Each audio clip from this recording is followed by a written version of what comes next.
Good evening, soccer fans, and welcome to a very special Rochester Rhinos broadcast this evening. The Rhinos, of course, taking on the arch rival, the Montreal Impact, but also the number 19 jersey gets retired tonight. Doug Miller, the Rhinos honoring their all-time great, all-time leading scorer in club history, Doug Miller, getting honored here tonight at Paytech Park, and it's going to be a wonderful evening. Beautiful conditions here for soccer. Still time to pick up some tickets and head out to Paytech Park for the beautiful night, Doug Miller night here at Paytech Park. The Rhinos now getting introduced. The Impact waiting at midfield for the Rhinos introductions, and after that, we'll have a bit of a ceremony, a pregame ceremony honoring the great Doug Miller as he's down sitting on the sideline bench with his wife and two children. Even the Montreal coaching staff and travel staff congratulating Doug Miller on a great career and a wonderful, wonderful goal-scoring career here in Rochester. Matthew Ford now talking with Doug Miller. Steve Donner, Frank Duras also in attendance tonight, and a very special evening again here for the Rochester Raging Rhinos organization. Scott Vallow now getting introduced, wearing the red jersey tonight. That was the lucky jersey for Scotty Vallow a couple games ago here at Paytech Park as he turned the tide here for the Rhinos. And again, Doug Miller night. The Rhinos enter the game tonight with a record of 9 wins, 3 losses, and 7 ties. They've got 34 points. Montreal, 12 wins, 2 losses, and 7 ties for 43 points. And the Rhinos at home all time, they've got a record of 10-7-3 against the Impact. They're 1-14-2 in Montreal. And looking at the starting lineups tonight for the Rochester Raging Rhinos will be Scotty Vallow in goal, Frankie Sanfilippo, Jason Perry, T-Bone Bonsu, Nate Kraft on the defensive line. In the midfield, John Ball. Greg Howes moves back to his defensive midfield role. Mike Ambersley and Johnny Steele. And up top, a bit of a change for the Rhinos. Matthew Delicott and Ray Martinez. The Rhinos wearing the white socks, black shorts, and the white and black striped jerseys. The Montreal Impact in the all blue tonight. And Greg Sutton back in the lineup tonight, the 6'6" keeper. 6'6", gets his shutout in his first match back after 14 games against the Rochester Raging Rhinos. He'll start in the nets tonight. 4 defenders in the back for Montreal: Nevio Pizzolito, Maurizio Vincello, Lars Lisan, and former Rhino Billy Sedgwick wearing number 12. What a return for the former Rhino. In the midfield, Patrick Leduc, Antonio Ribeiro, Leonardo Di Lorenzo, who scored on Wednesday night, and Kirk Wilson, the 2005 Rhinos MVP, on the right side of midfield for tonight. And Maurizio Salas and former Rhino Mauro Biello up top, but look for Biello to play a little withdrawn behind Mauricio Salas. And now Ray Martinez, the last player to be introduced here for the Rhinos. Again, we'll throw it down to Don Stevens as we're preparing for the celebration of Doug Miller. It's Doug Miller night at Paytech Park. The number 19 jersey being retired here at Paytech Park. Matthew Ford, Steve Donner, Frank Duras, Don Stevens making their way towards midfield. We'll throw it over to Don here in just a second for Doug Miller night here at Paytech Park. Ladies and gentlemen, here is Don Stevens, the master of ceremonies tonight. And now, ladies and gentlemen, at this time, please turn your attention to the field for tonight's special ceremony. At this time, we'll turn it over to the voice of your Rochester Raging Rhinos, Mr. Don Stevens, who is on the pitch with our special guest of honor. Good evening, everybody. Glad to have you here tonight for such a special event. Tonight, we are here to honor one of the greatest players to ever wear the Rhinos uniform. Doug Miller was a member of the Rhinos for 7 seasons and the most prolific scorer in Rhinos history. He holds an unprecedented 13 Rhinos scoring records, including the team record for most goals in a season with 23, the most career goals with 75, the most points in a season with 51, the most career points with 166, the consecutive games with a goal at 7, and the list goes on and on and on and on.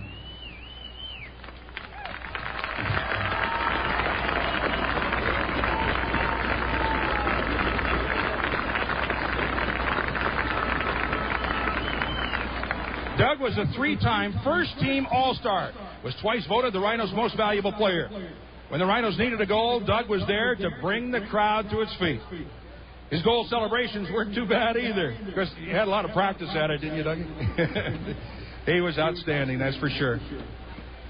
First of all, let's recognize Doug's family who are with us here tonight. Welcome. Please give him a round of applause.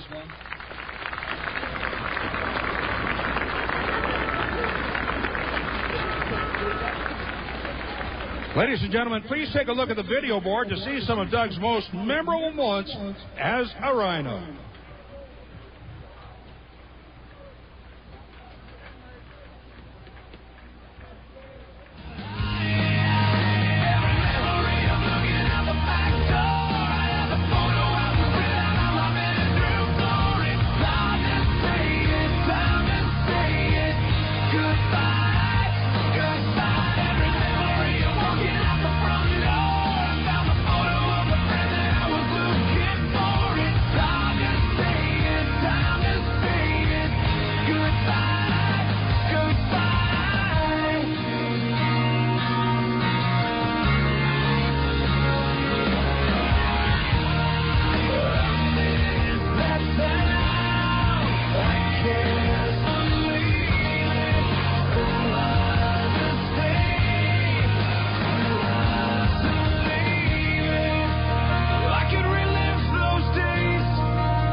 Just a small portion of all of those highlights. Outstanding. Doug here to present you with a plaque commemorating tonight's special ceremony. The ownership group of the Rhinos, Frank DeRoss and Steve Donner. Steve? Thanks, Don. Doug, back in 1996, the Rhinos franchise was born. We were looking for heroes and looking for an identity for the team. The first night at Frontier Field, when you scored 3 goals to beat the Montreal Impact, our first Rhinos hero was born.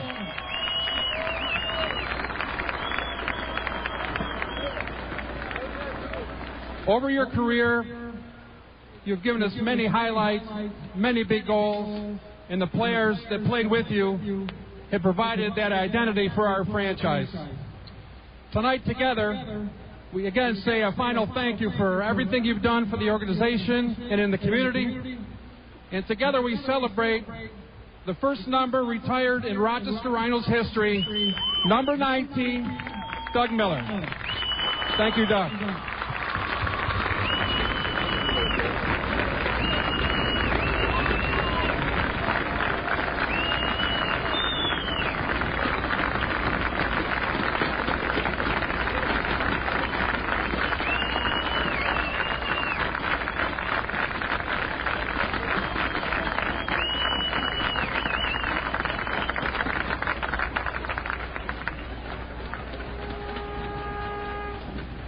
Also, Doug, with a special presentation, Rhinos Executive Vice President Matthew Ford. Doug, as we celebrate tonight and look back, we also would like to look forward and make sure that you are just as much a fixture moving forward as you were in the past. And to that end, we'd like to present you with a golden ticket, 4 Rhinos tickets for life. Congratulations.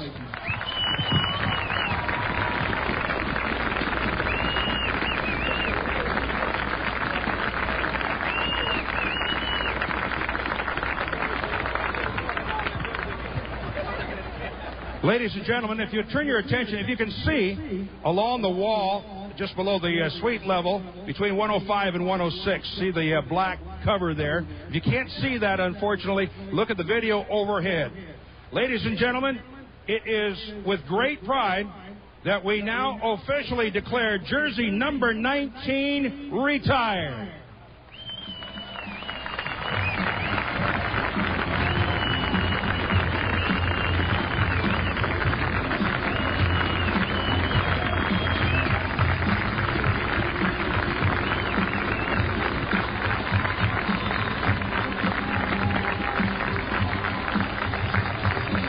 Ladies and gentlemen, I give you Doug Miller.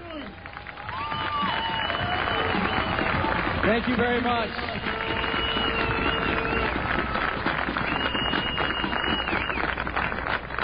I'm going to keep it short because we got to go out and win a game. But I have a few people that I have to thank. First and foremost, the Rochester Rhino organization, Frank, Steve, Chris Economides, for bringing soccer to Rochester. Pat Erkley, Lori Calloway, you guys were instrumental in my play, and I thank you for that. My parents who came up, Jim and Jackie, for sacrificing for the better good of their children, and especially for me. My sisters who made it up here for all their support on the field and off the field. My in-laws, Pat and Beverly Pelandro, for being at every game for me, and especially your daughter. Without her, I wouldn't be here. My daughters, Kayla and Callista, for loving Daddy and watching me play soccer. And my wife, most important, for my best friend, true companion, and what they say about every good man, there is a great woman, and I've got the greatest. And finally, I thank Jesus Christ, my Lord and Savior, for giving me the athletic ability, the strength, the courage to come out and entertain you, and now be able to coach your kids. So fans of Rochester, thank you for letting me call Rochester my second home, and let these guys keep soccer alive in Rochester. So thank you very much, everybody.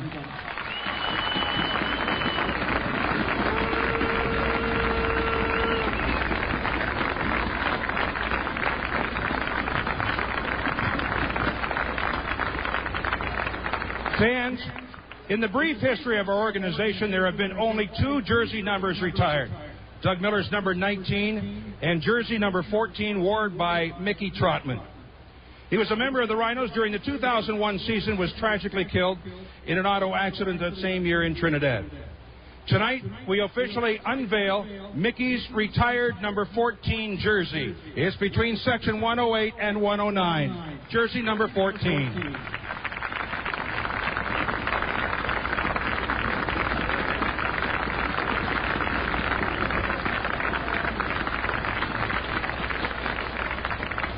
Ladies and gentlemen, one more time, let's pay tribute to Mickey Trotman and tonight's guest of honor, Doug Miller.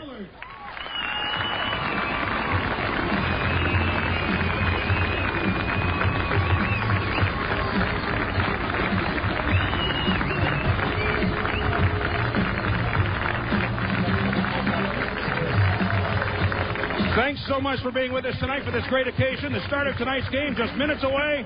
We hope you enjoy the evening.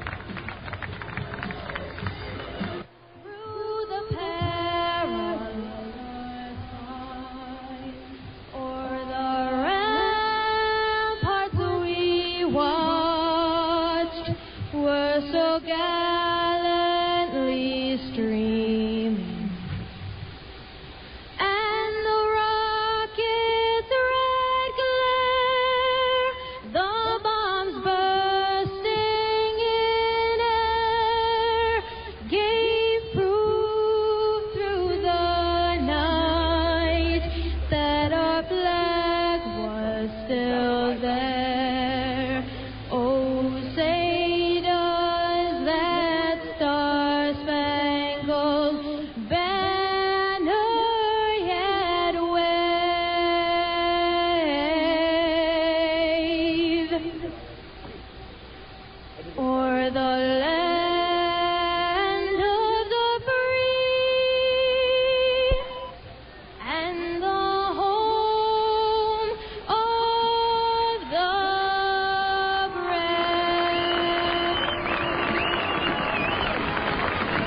Once again tonight at Paytech Park, glad to have you folks along, and we'll be getting underway with this game very shortly. I'm Don Stevens, and alongside Joe Giuliano, who just stopped the ball and was kicked up into the press box here. Sorry, I hit it for a fan who off my right hand. I'm sorry.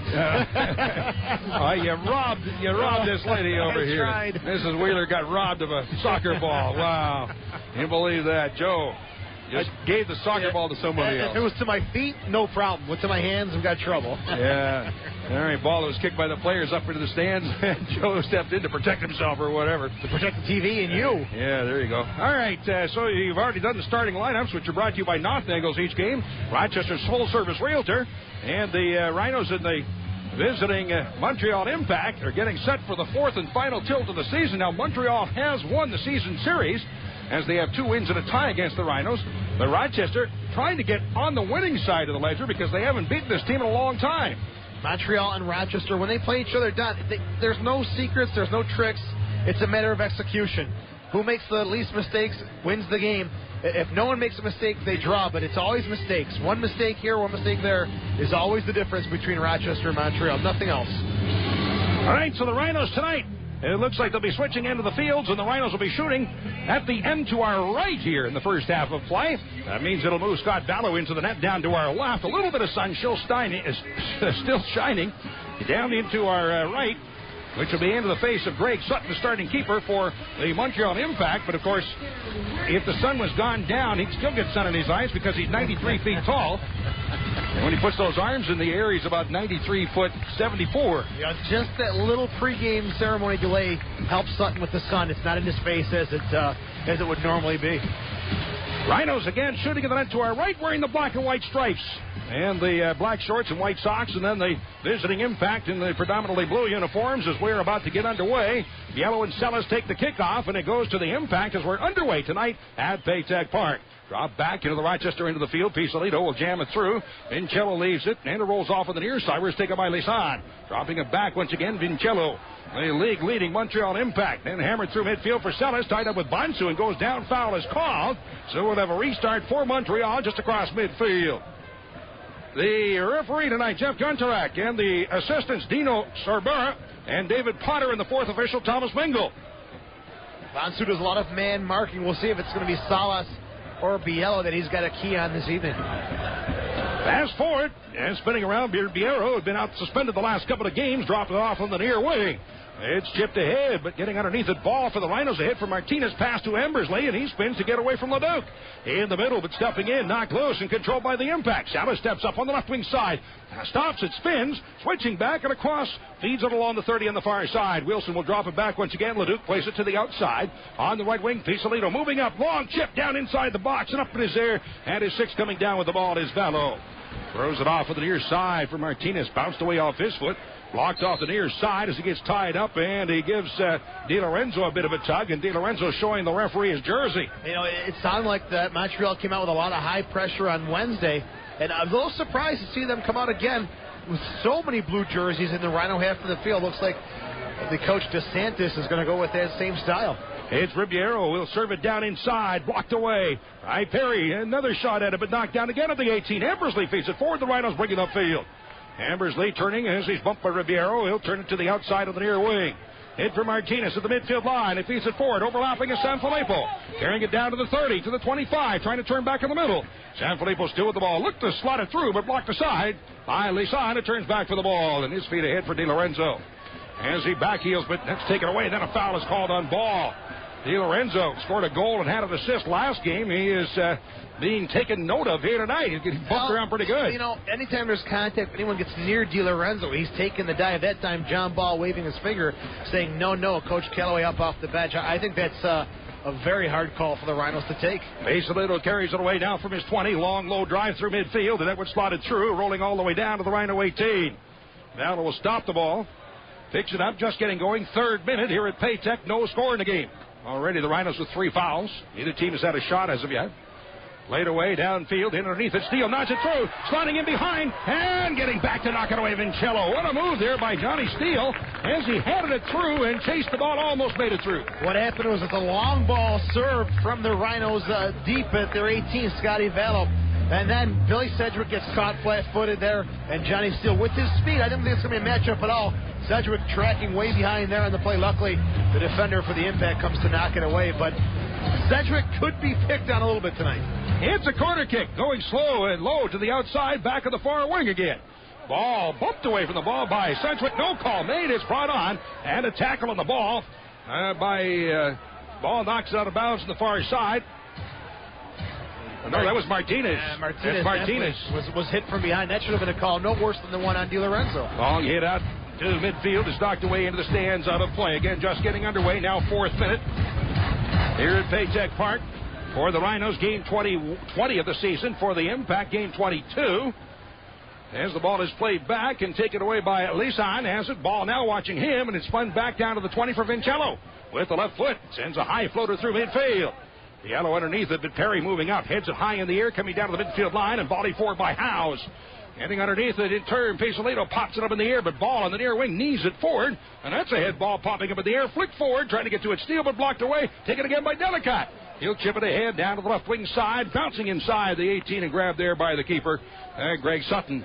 Greg Sutton, 6'6", huge keeper, misses 14 games, comes back.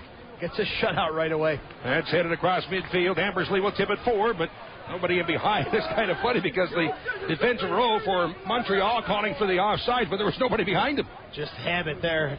Something's going to slow things down. Let the defense regroup. Lasan on the left side. He pushes up quite a bit, leaving Montreal with 3 in the back. We'll see if that continues in their strategy tonight. Sutton with the right foot drives it through midfield. Flick toward the middle in underneath it is Greg Howes. He'll then clear it through midfield. Delicott tips it. However, it's fired away and across midfield by Vincello. Perry in underneath it in turn for the Rhinos. Blocks it across midfield into the center circle. And pulled aside Leduc, and now Sellos will chase it down, but the Rhinos get to it. Pass by Kraft, dropping it off, and it's played ahead by Bansu.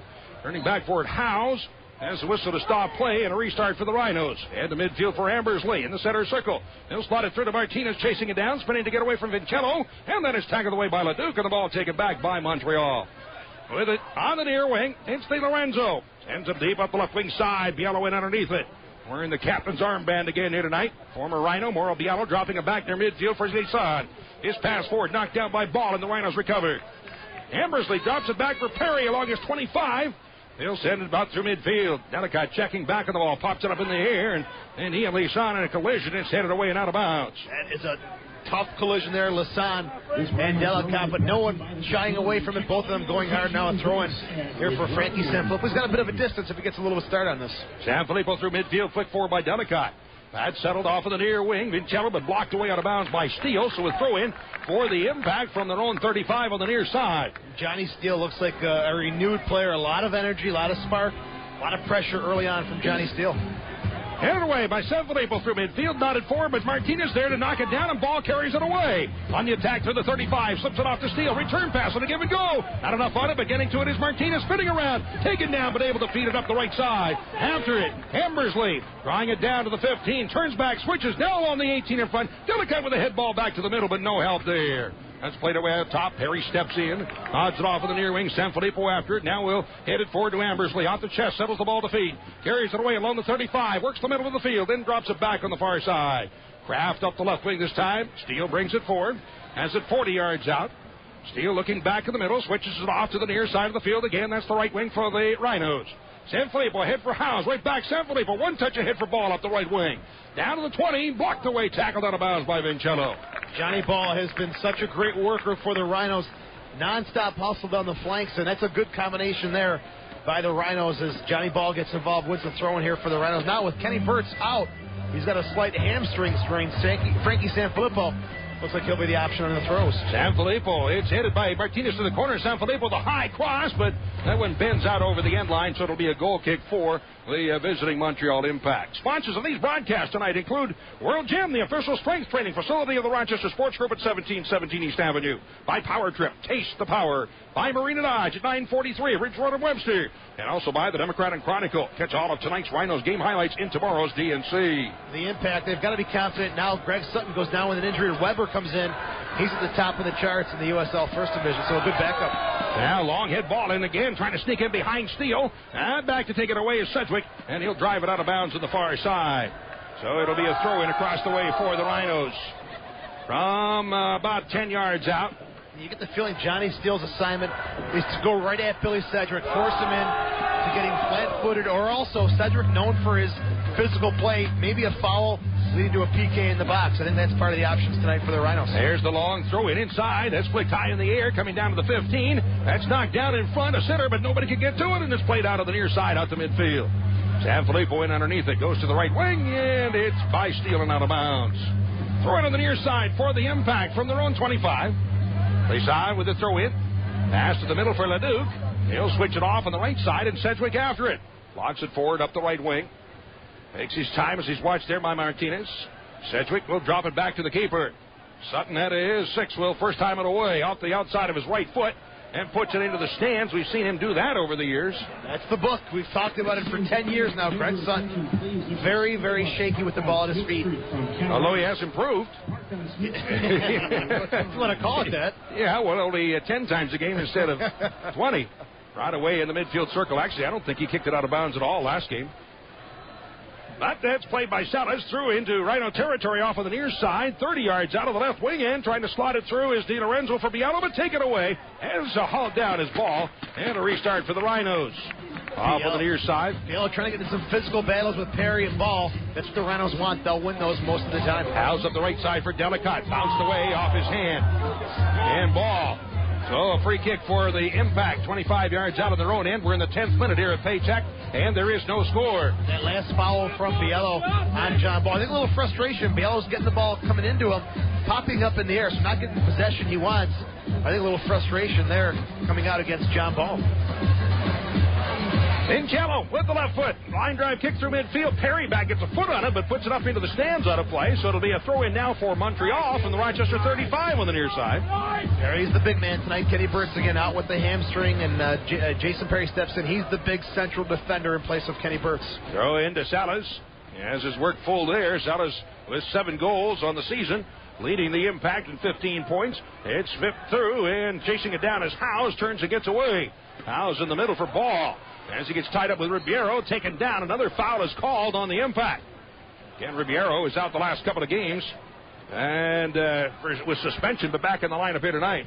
A lot of contact in the midfield, a lot of bodies clogging up the middle of the park, creating a lot of fouls here early on. Headed off in the middle, Ball after it. Gets tied up, and this time the foul is called on John Ball. Rhinos have only 1 win in their last 11 games against Montreal. Winless in the last 7 at 4 losses and 3 ties. Certainly would love to break that string here tonight. It's all the way in Rhino territory in the far corner. Kraft after it. Nifty turn from side to side to get away from Sedgwick. Now he'll spin it out to around the 35, and checking back on the ball is Delicott. Has it at his feet, drops it off, chipped off on the far side. A hit up the left wing for Steele.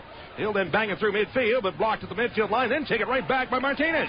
Here's Hambersley to the outside. Martinez up the left wing, trying to break away. Vincello chasing, inside the corner of the box. Cross in front, along the 6, and Delicott couldn't reach it. Out the near end of the 18. Howells rolls it in the middle, but Pizzolito was there to hammer it away off on the near side and out of bounds. Speed, you're seeing the speed now. Ray Martinez up top. That's giving the Impact some trouble, and it's coming on Billy Sedgwick's side here in the first half. Howes touching it to the outside. Sanfilippo dropping it back near midfield for Perry. Switching along the midfield line, off on the left wing side for Kraft. As he's watched there by Wilson, pass up the wing. Martinez checking back. It's a pass away. Ambersley dropping it off. Kraft a hit for Ambersley. Turns trying to get away from Ribeiro.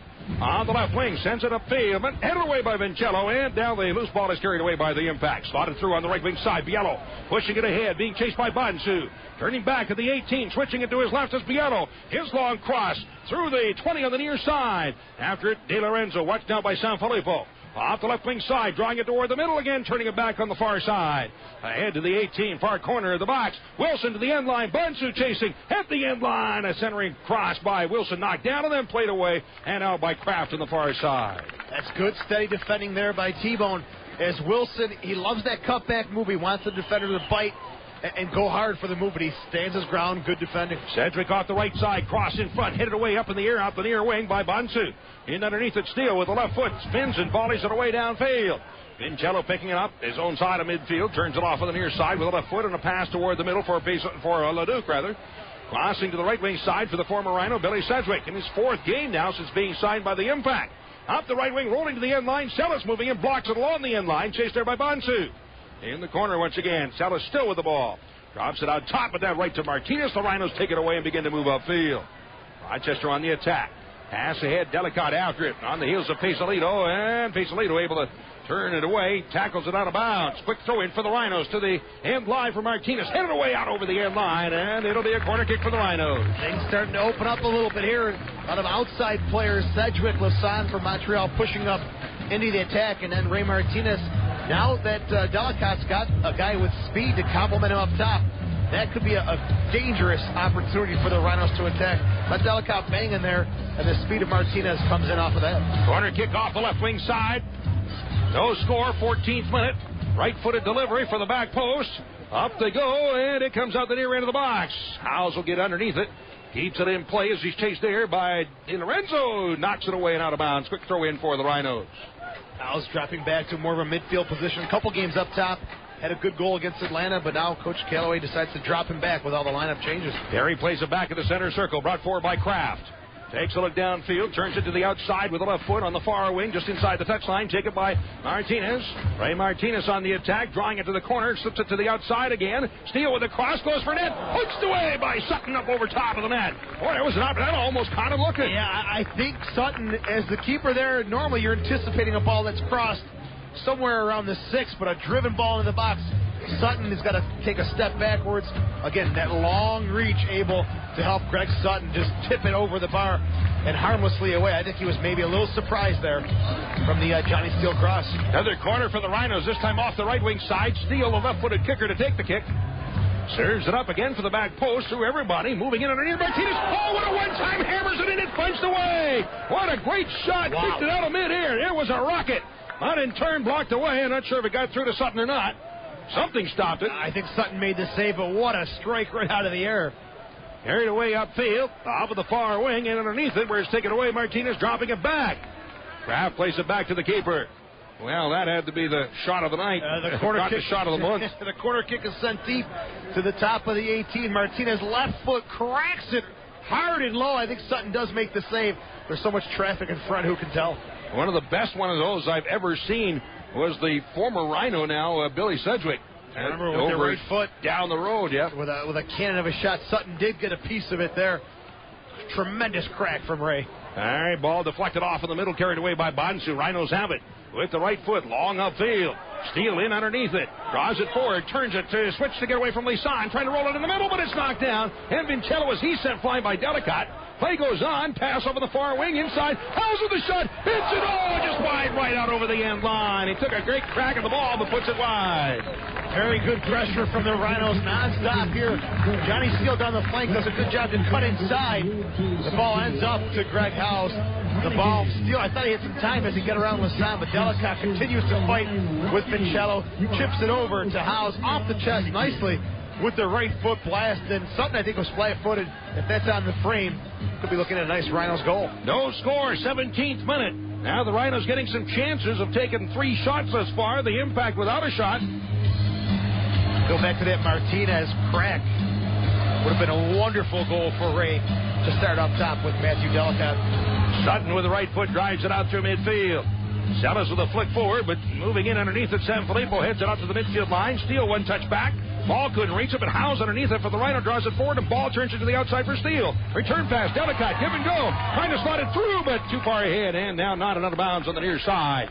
Throw in for the Rhinos. Steele quickly on the short throw into Howes. He'll clear it up the right wing side. A pop up to the corner. Off the left foot of Steele, got away from him and out of bounds. But the confidence definitely building here for the Rhinos. You can see the quick touches, the movement off the ball. They're flying all over the field. Johnny Steele has been a huge part of this great start to the Rhinos' first half. Throw in. Lisan will take it from around his own 10 off the left wing side. That's the near side of the field. Rhinos still have another game yet this weekend. Traveling early tomorrow morning off to Minneapolis. And we'll take on the Thunder then on Sunday evening. All pushed forward. Delicott stepping back. Looking to tip it to the outside. DiLorenzo takes it there. And he'll flip it off of the near wing.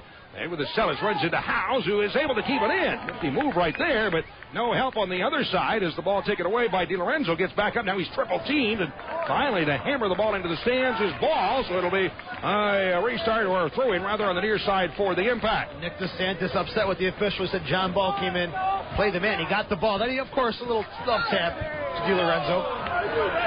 Foul now called on Sanfilippo. So we'll have a free kick for Montreal across midfield into Rhino territory on the near side from about 40 yards out. That call right there is a favor back to Nick DeSantis. He's up streaking the sidelines, working the official. In my book, he won that call. De Lorenzo. He's talking to the referee about Delicott being a little bit too close. He's just big, that's why he looks close. Yep. With the left foot. Service down inside the 18, headed away by Ambersley off of the far wing and brought upfield by Martinez. Works the left wing side. Being chased across midfield. As he looks for an opening, is blocked away, and then off a foot out of bounds, so a throw into the midfield line on the far side for the Rhinos. Martinez doing the right thing, though. When you've got a team that's really solid in the back, you've got to dribble forward, loosen things up, force players to come at you.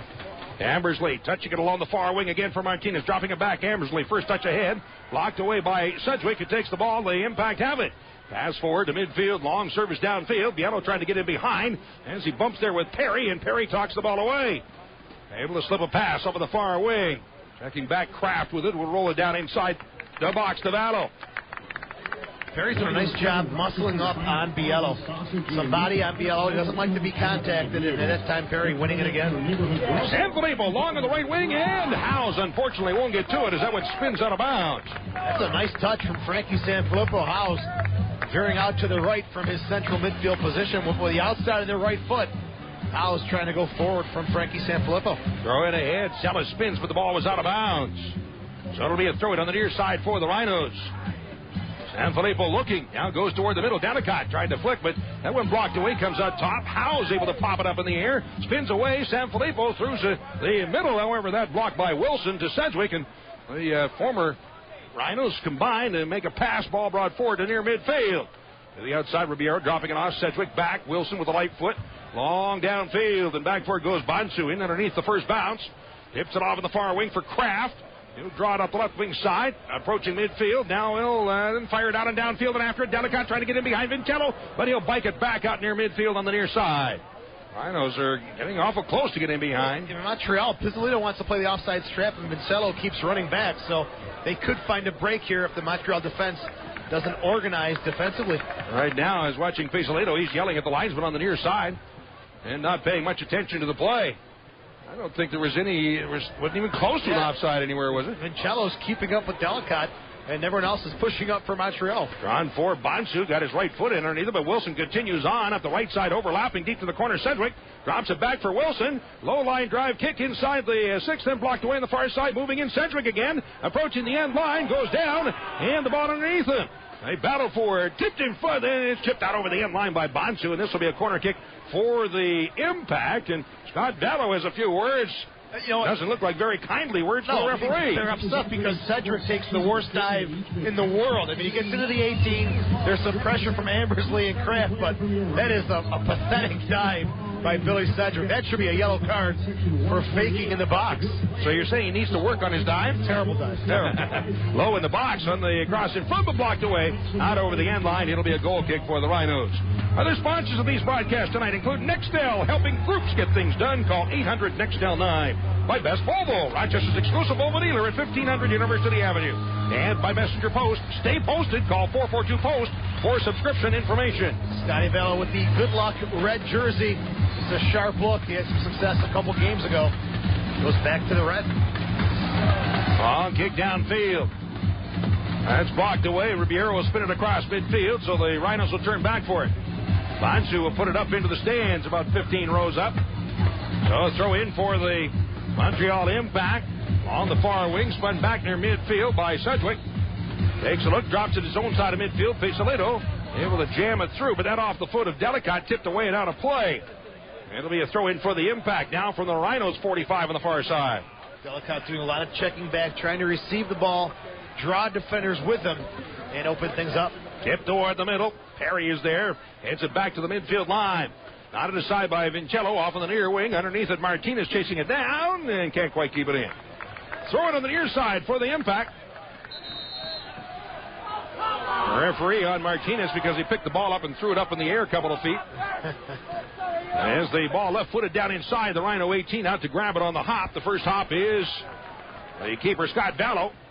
Vallo gave up 2 goals last game, and unfortunately so. Otherwise, his Goals against average was coming down nicely. You can't fault him, though. He has just been outstanding in the nets. He's allowed to have one off game. Oh, I don't think he even had an off game. If you want to call it that. Well, there was the one goal I know he didn't see. I mean, he never saw the ball. He was trying to look around a defender to the left side, and the ball went on the right side. All of a sudden, there's gone, you know. No chance for him there. No, well, actually, the first one, yeah, I think ordinarily he might have had the first one. It was kind of underneath his left hand. Brought forward. Now Martinez spins it up the right side for Delicat. To the end line as he's double-teamed there. Lisan and bumped off the ball, and Lisan will bring it away. Left foot's it along the near side. A hit from Biello. Turns it with the right foot through midfield, but Bonsu's there the first time across midfield, then headed again into Rhino territory for Salas.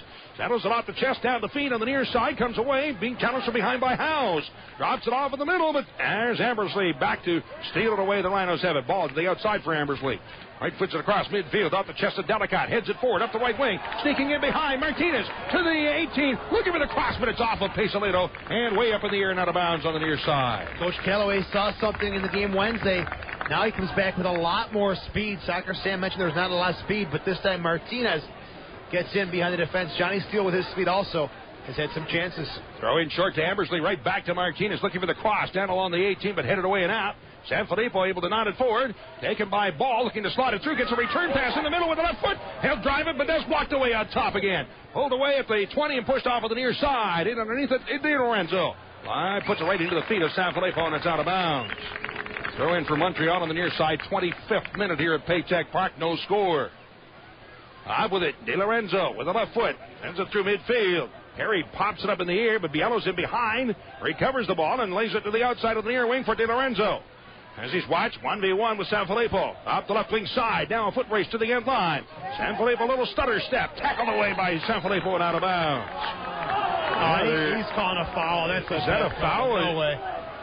He's calling the foul, but that's a great slide tackle. I thought maybe he was just indicating it was a throw-in for Montreal, but really, is he calling a foul on that one? I thought it was a throw-in too, but when Frankie kind of looked back and said, look, I got the ball first, then the man. But Di Lorenzo's making a habit here. It's a great tackle. Great tackle. It's ball first, then the man.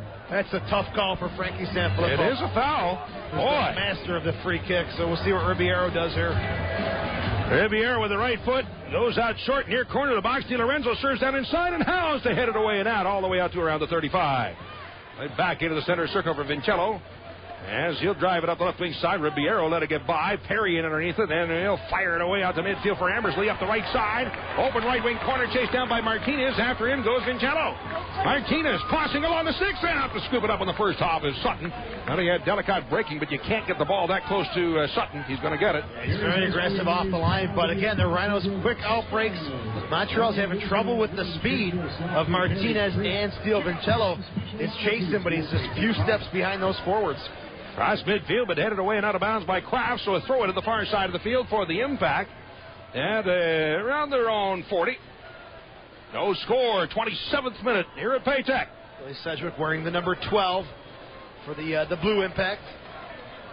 That one headed away out of bounds on the throw-in. Another throw-in, this time across midfield for the impact. Sedgwick long up the right wing side as the ball rolls to the end line. Bonsu chasing, tying up with Biello, who is able to keep it in. Now helping out on the far wing is Kraft, and the Rhinos take it away. Kraft gets a return pass. Load up, switching back to get away. With the right foot, dropping it back, who is 20 for Bonsu. As he's chased there by Biello, rolls it along on the near side and brought upfield by Perry. To the outside, Sanfilippo moving up the right wing, approaching midfield, but slows up as he was chased by Di Lorenzo. Dropping it back, Perry with a pass ahead for Ambersley. Drops it back once again for Perry. Pressured by Biello, but Perry with the right foot. Long drive downfield on the right side, and behind goes Steele. Has it down around the 15, the near end of the 18-yard box. Turns from side to side, rolls it out along the 18. Ball pushing into the end line, looking for the cross, knocked away over the end line by Vincello. It'll be a corner kick for the Rhinos, 4th of the night. Lassonde is playing outside defense, and he's getting caught up a little bit. And it's given Johnny Ball a good chance to get inside the box. Vincello, again, he's a central defender, and he's getting drawn out quite a bit. Short on the corner, kick to Ambersley at the end line. Gets across away, but into the hands of Sutton as he's up in the air. And reaches the ball before Martinez could get to it. Sutton looks like he hasn't skipped a beat, 14 games out. Anything that comes near the box, the big guy's going to get a little more withdrawn. towards the 12, and Sutton's going to have some more trouble with that. Played away downfield on the left wing side. Here come the Rhinos again. Howes. Long service through the near end of the 18. Ambersley chasing it into the corner. Being watched by Lisan. Turns to the end line. As he's bumped, knocked down, gets back up, still has the ball. Turns away with it, rolls it on top. Moving in ball with the right foot. Chip for the back post. Punched in the air by Sutton, and it's out over the end line. Ball. Was he going for the corner, or was he going for Martinez breaking it off the left wing? I think it was a cross from Johnny Ball, but Ambersley had 2 defenders all over his back. That's a nice job to the corner of the 18. Ball. A little chip again, though. It's inside the 6. Sutton is going to challenge for those. A little more withdrawn. Make Sutton come out a little more or keep him back on his line. Martinez, right-footed kicker, in-swinging kick. Serves it in the air for the back post. Up they go, and Sutton out at his 8 brings it down. And once again, he's the keeper. When he reaches those arms in the air, he is huge. You know, he probably had some concerns, Sutton, with Andrew Weber coming in and doing a great job, but he's showing Nick DeSantis anytime there's an opportunity to win the ball, it's mine, and DeSantis goes right back to him after he's healthy. Up the left wing side, Perry knocks down Biello, but play goes on. How'd you like to be Weber?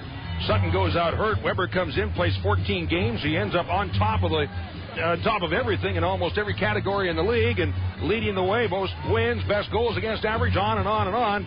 And then as soon as Sutton comes back, he's number 2 again. You know, some coaches believe that you don't lose your starting job to injury, but the rhythm was there for Montreal. DeSantis kind of going away from the hot man Weber. Turn to the outside of the near wing. Montreal now in Rhino territory. Pass toward the middle for Salas.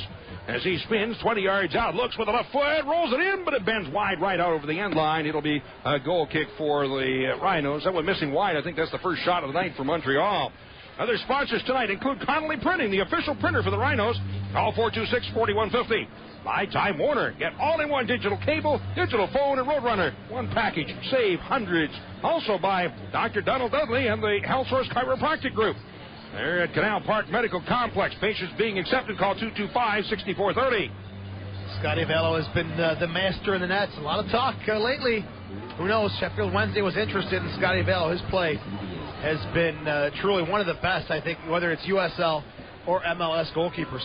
Well, they talk about Sutton. Where is he going to go next year? They talk about maybe with the MLS going to Toronto, he might end up there next year. It's good for the Rhinos if he's a Canadian. If he leaves, yeah, it's good for the Rhinos. Right away to the outside of the near wing, and after it is Sanfilippo able to send it across midfield. Blocked to the outside again. Steele taking it with the left foot, draws it forward. Out the right wing, and Howes will chip it inside the near corner of the 18. Here's a shot by Delicat right on, but knocked down by Sutton, and he comes away with the ball. First you talk about Sutton, and you have to wonder about Pat Onstad, for example. Another choice, yeah. That's He'd be going back to Canada. He's a Western Canadian. Is he from Vancouver? Vancouver, yeah. So that might be a bit of a move for him. No, but I mean, it's not a foreigner. Oh, yeah, you lose that spot. That's a good point. Right ahead, Biello being chased there by Bantu, rolls out over the end line. Great shot there from Delicat. It's right at Sutton, and Delicat did all he could there to get full contact on the ball, right at the keeper. No rebound at all. That's smooth goalkeeping from the big man. It looks like we're going to see a real early substitution on the part of the Impact, so Coach DeSantis is a little upset about something here. And I guarantee it's going to be a substitute on this near side, either Lasan or Di Lorenzo, because the Rhinos are finding too much space here. Corner kick off the left wing side. Ribeiro low in the box, headed up in the air, comes out the near end. Lands out around the 20 on the near side. 25, Ribeiro has it. On the left wing for Di Lorenzo. And a high chip for the net, but that is pulled down off the crossbar by Vallo. It is Massoud Mert is getting ready to check into the game. He did play the whole 90 last game. Wednesday night is in Montreal. Right away.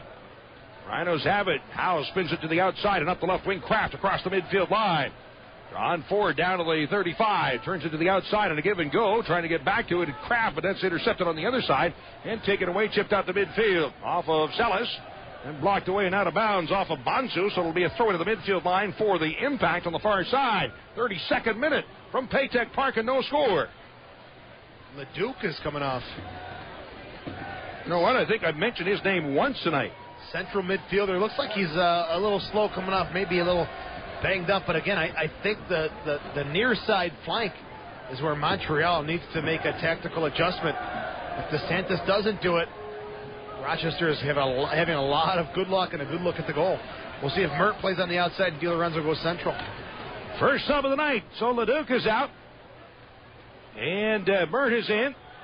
Leduc just shaking his head, goes over to the bench and sits down. Yes, he didn't have a whole lot to say as he walked by the coaches. I'm not sure if he's not too happy or doesn't feel too well or what. That's a straight-up substitution. Mert takes out Leduc. He's a central midfielder, so I think that's good for the Rhinos. They still get the opportunity to pick on this near side. All right, at midfield.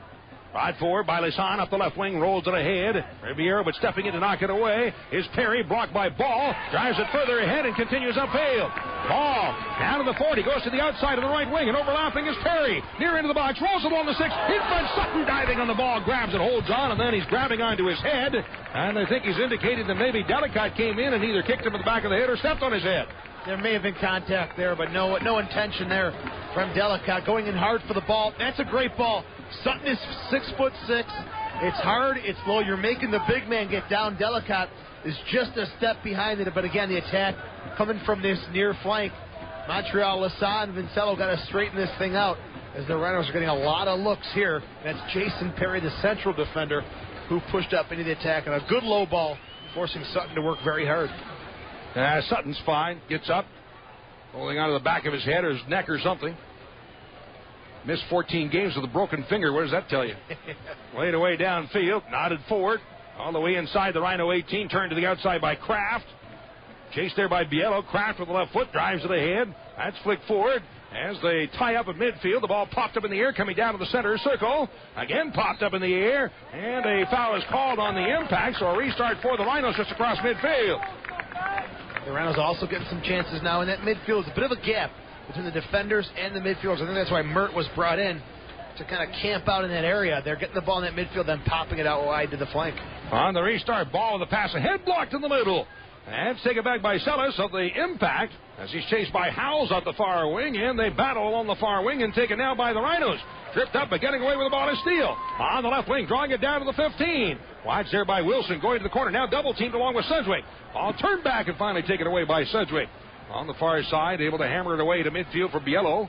As the ball is knocked down and up with it, Sellis once again gets tied up at midfield, rolls out. And off the Rhinos, throw in across the way for the impact of the midfield line. The Rhinos defense has done a great job of preventing Salas and Biello from getting any rhythm going. Salas, a lot of touches, not looking anywhere. Biello not around, and good job by the Rhinos defenders. Cleared away downfield by Embersley. Rolling deep to the corner, Sutton after it there. Well, first time and away. High floater just across the midfield line. Everyone's sticking through everybody, but Bonsu is in behind. However, a foul was called on Kraft as he was up the back of Sellis. It's a big man to climb up the back of Salas. Also, he was in some talks regarding trades for Edozian and Becky going to Montreal. Salas coming to Rochester. They didn't pull it off. Salas, a quality forward. Either way, Montreal or Rochester would have been great to have him. As I understand it, there was talks of trade, and then all of a sudden, Salas scored. There's Biello with a shot with the left foot, and he puts it 2 feet over the crossbar. Scored a couple of goals that night, the last game before the trade deadline, and Montreal sort of withdrew their wanted trade. He was on the bench, and from all reports, he was furious. Great ball into Morrow. Biello on that last chance there, and Biello charging off his line with some words for the defenders to mark up. And again, getting back to Salas, so yeah, he was going crazy, not playing. DeSantis gave him the chance, and if the guy's hot, you definitely don't get rid of him. Dallow with the right foot will then send it out through midfield.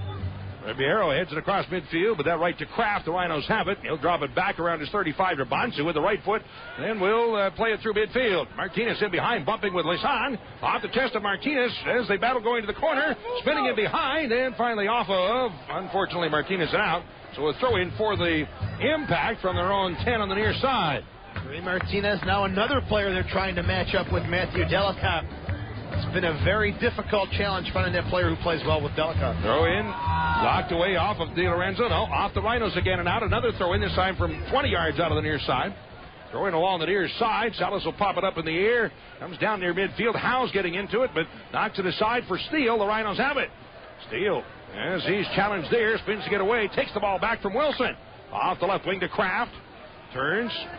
As he is watched by Wilson, spins again, dropping it back at the midfield line for Bonsu. Pass ahead to the outside for Kraft, drawing it along the far touchline. Wilson grabbing on, hauling him down, and a foul called, so the Rhinos have a free kick from 30 yards out. Quick restart ahead to Embersley. Switching through the center circle. Turning back at the midfield line to draw the ball to Sanfilippo. He'll draw it off in the midfield circle. Ahead with it, Perry. With the left foot. Tends it to the outside, but stepping in turn to take it away is Sellis.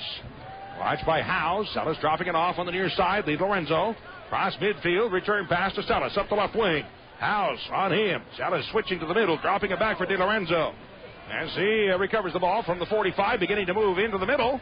Trying to slot it through to Biello. Ball knocked loose. Di Lorenzo after it again. Able to chip it up the left side. And after it, near the end of the 18, is Sellis. Left-footed cross. Blocked away by Bonds, who comes out the near wing. In underneath it. Perry hits it to the end line. The corner. And they'll put it up into the stand. Throw in on the near side for the Impact. Quick throw in.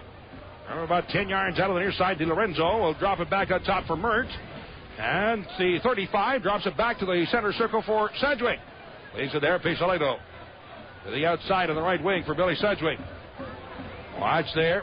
Sedgwick with the right foot. That's blocked away. Out of midfield again. Sedgwick gets it back. Drops it through into the middle for Vincello. As Martinez chases him, Vincello sends it through midfield. Perry stepping in. Trying to slide in on the ball. And that's whistled down. The yellow card is issued to Perry. I'll tell you what. He slid in on the ball. Ribeiro came out of nowhere. Went flying over top of him. You know what the referee sees is the pace of Jason Perry coming in. Well, yeah, he's going after the ball. Yeah, he came after the ball. Ribeiro just got a little flick on the ball before Perry gets in. Then there's contact with both players going at full speed. Looks a lot worse than it was, but the referee seeing the pace of Jason Perry's challenge, forcing him to issue the yellow card. But Di Lorenzo's upset with the official because he wants the advantage to continue. He's on the near flank wide open. Referee stops play. He could have issued the yellow card after the attack, but for the Rhinos. I still disagree with the yellow card. I mean, Perry sees great anticipation. He sees the ball. He's going to block the pass. Missed the ball, though. Got the man. 30 yards. Well, that's Ribeiro's fault. I love it. I love it. He missed the ball. 40 yards out. Left-footed kick by Di Lorenzo. Sends it down inside. Headed up in the air. Vallo coming out and grabs the ball. Or was there a foul called anyway? Yes, there was. So 40th minute here at Frontier. No score between the Rhinos and the Impact. Vallo with the right foot. Sends it out through midfield. Flicked forward by Delikai, but knocked down and recovered again by the Impact. Vincello off on the near side. Flighted it over top of Biello. Chased down and drawn back inside of his 18 by Perry for Scott Vallo. Goes to the outside up the left wing. Vallo ahead. Being chased, turns it to the outside, and after it goes Ambersley, right on him is Mert. They battle at the midfield line, and there's jammed up into the stands across the way and out. Throw in for the Rhinos at the midfield line. During halftime, we'll be talking with Doug Miller, whose number 19 jersey was retired here tonight. We'll get some of his comments, his thoughts about the evening.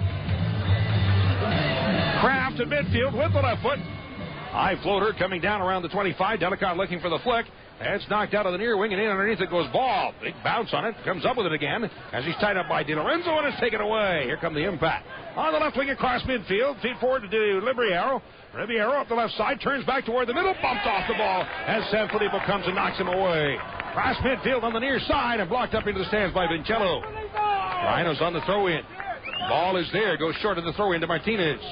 As he's challenged, double team, pass toward the middle, and the foul is called on Lisan. So a free kick for the Rhinos off the near side, 40 yards out, 42nd minute, and scoreless here at Paytech. Ball, setting the ball.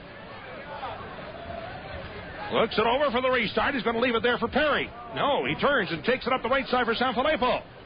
Spins toward the middle. Turns, switching to get away from Sellis. Works toward the middle along the 25, and able to drop it back out around the 40 for Kraft. Tries the left wing side for Steele. As Kraft overlaps, return pass to Kraft along the far touch. Here's a cross down inside. Knocked down in front. Poked him in the air. One big hop is out over the end line and wide. And a goal kick for the Impact. Sponsors of these broadcasts tonight include Zweigel's, the official hot dog at Paytech Park. By Cintas, the service professionals. Discover what Cintas can do for your organization. And by Harrow East Athletic Club on the web at harroweast.com. Ball will be placed. Sutton with the right foot will drive it away. We're in the 42nd minute. Sutton in underneath it. Takes the kick, sends it through midfield. Sellis will flick it forward. Bouncing away, Bonsu, but then it's cleared back in the Rhinos' end of the field, and after it, Biello up the right wing. To the far end of the 18, looking for a cross. As he'll turn back, spin with the ball with the left foot, long cross along the 18 on the near side. Di Lorenzo settles at the feet. Now being double teamed, and the ball finally taken away by Howes, who'll then jam it out on the near wing. with the right foot ball, plays it away to midfield. Martinez checking back. Circles around at his 35, then switching to the outside of the far wing for Steele. Drawing it ahead across midfield. Steele on the left wing side. Takes the kick, trying to set it across in front, but blocked away to the outside once again. That's stolen away. Steele stepping up on the left wing. Down to the 18. High ball in, then grabbed at the far end of the wide post, the far post by Sutton. Brings it out on the near side and holds on to it. So a nice cross there by Johnny Steele.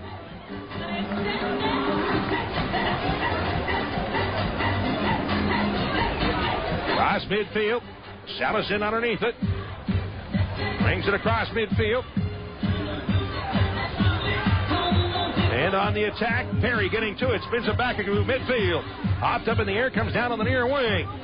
It's taken off on the near side. Di Lorenzo looking to slip it through. Return past Salas. Up the wing, being chased by Sanfilippo from behind. Nice tackle on the ball to knock it away. And rolls out of bounds in the corner. So throw in for the Impact off on the near side. Montreal throw in. We're in the 44th minute and scoreless at Paytech. Moving over for the throw in is Lisan. Goes short of the throw in to Salas. He'll then bike it back inside. Big bounce along the 6 end. Chased down by Vallo. And the Rhino keeper has the ball. 44th minute. Rhinos with 5 shots. Impact with 3. But neither team able to put one in the back of the net thus far. Odd forward turned to the outside. Underneath it, Sedgwick. As he gets to it, and with a high kick, will send it across midfield. Kraft is back. Nods it across midfield for Ambersley. Drops into his own side of midfield again for Bonsu to Kraft. Rolls it up the left wing and across midfield for Ambersley. Rhinos on the attack. They'll cross it down inside. And moving out, Sutton up in the air, comes down with it at his 15. Throws it away on the near wing. Out away upfield again by the Impact. Di Lorenzo dropping it back for Lisan. Turns toward the middle, being chased by Ball, still being battled. And the ball then is fired away out to midfield. 45th minute at no score. Last game Wednesday night in Montreal, the Impact scored just a couple of minutes before halftime. Drop back again. Vincello with a left foot will then send it out on the near side midfield, and Perry's there to take it away. Spins it back to Bonsu. Rolls a pass ahead. Again, Perry across midfield. Off the right wing. Turns back. Drops it off in the center circle. Bonsu has it there. Plays it to the outside of the left wing for Kraft. As he's being challenged, feeds it off at the center circle. Ambersley give and go right back to Kraft up the left wing. Drives it ahead along the far side. There's a minute of stoppage time. 1 minute of additional time here in the half. And it's turned, taken away by the Impact. Long service downfield. Biello trying to get in behind Perry, but Perry wins the race and heads it back to the keeper. Now takes it on the first hop. The Rhino keeper has the ball. Looking away downfield. As he's watched by Biello with the right foot. High floater through midfield. Underneath it, Delicott looking for the fleck. As it's popped up in the air to the far side, collision as Ambersley and Sedgwick collide. The ball deflected out on the far wing, and the ball rolls out of bounds, but a foul is called on Montreal. So a free kick for the Rhinos, 40 yards out off the left wing side. Kraft is there. Greg Howes is also there. We'll see who will take the kick. Go into the box, but booted away by Ribeiro on the far wing and then carried off. Pass ahead out to midfield for Sellers. Approaching the midfield line. He'll slip it through, but back to track it down as Howes, and he'll roll it all the way back to the keeper. Battle to the near wing. The whistle blows, and that's it for the first half of play. So the Rhinos had great opportunities. Unable to finish. Rhinos post-game show. Joe Giuliano is joined by Soccer Sam in the next segment. If you're just tuning in, the final score tonight, the Rochester Raging Rhinos 1-0 over the Montreal Impact. Matthew Delicott scoring in the 54th minute with the assist going to Frankie Sanfilippo. We'll add one more assist in my book. Ray Martinez making a great run, setting up that whole play there. The goal coming in again in the 54th minute. With the win now, Rochester has a record of 10 wins, 3 losses, and 7 ties after 20 games played. They go to 37 points and take sole possession of second place. One other game tonight just underway, Virginia Beach at Seattle on the West Coast. A late kickoff there. We'll have updates throughout the show tonight. When we come back, we'll take your calls on this big evening here of soccer in Rochester. Doug Miller's number 19 jersey retired here. And also we'll take your calls at 222-9393. Coming up It's the Nextel Direct Call-In Show on the Rhinos Broadcast Network. Hi, Soccer Sam here for Salvatore's Pizzeria, the family from Rochester, New York, and proud of it. Salvatore's has been supplying schools and nonprofit groups with all their pizza needs since 1978. Salvatore's Pizza Fundraisers. Your group can sell and make pizzas, or Salvatore's pasta sauce and hot pizza slices. Salvatore's will deliver hot pizza slices to your event, pre-cut and ready to sell. Call 234-5555 or check out salvatores.com. 234-5555. Welcome back to the Rhinos postgame show. It's now time for the Nextel Direct Call-In Show, driven by Auto Depot and Auction Direct. Joe Giuliano with you now. Soccer Sam making his way up. I'm sure conducting interviews for who knows what. But again, we'll take your calls here at 222-9393. The Nextel Direct Call-In Show, driven by Auto Depot and Auction Direct. Got a couple of callers on the line already. Let's go to the phones. Mark, you're first up on the Call-In Show. Big win for the Rhinos tonight. How you doing, buddy? Hey, Joe. Doing good. Fantastic. Great game. Finally it was. What'd you think about Ray Martinez's performance? I gave him player of the game tonight. Perfect fit up on top. Yeah, you got to keep him there. I knew from last year it was a perfect fit up on top then. He's a good fit. I think Ray and Delicant, they could work together. Let's hope it stays the same. What about the celebration tonight? Doug Miller's number 19 jersey retired. Your thoughts on that whole ceremony tonight? God, that was great, and especially that they retired Trotman. That was perfect. Big evening here at Paytech Park. You know, the video tribute put together by John Catalano, I thought was tremendous. Soccer Sam, I looked at him. We both had goosebumps as the memories of Doug Miller streaking down the field, scoring some great goals. You know, it's not a thing we see a lot of anymore. Oh, absolutely. So it was good to see that goal, and I figured, well, let's see the goals on the screen. We might not see any tonight. Yeah. Luckily we did. Delicant in the 54th minute. Mark, anything else tonight? Once again, great game from the guys. All right, Mark, thanks for the call. Congratulating the guys tonight on the 1-0 win. The number here again is 222-9393. This is the Nextel Direct Call-In Show, driven by Auto Depot and Auction Direct. I'm Joe Giuliano. Back to the phones, and let's go to Mike. Hey, Mike, how are you tonight? How are you tonight? Good. Great effort by the guys. Really proud to be there tonight to see Dougie get his number retired. You know, been a season ticket holder since the beginning, and you know, he really had some great memories for us. Glad to see him get his due. He deserves it. I thought Delicant and Martinez played great. I agree with you guys. I thought Delicant, the way he was so aggressive tonight, really, I was impressed by that, creating a lot of pressure up top, you know, and really making some things happen. And just a big win. Finally beat Montreal. It's nice to see it. So is that a move you'd like to see maybe more of, Delicant and Martinez up top?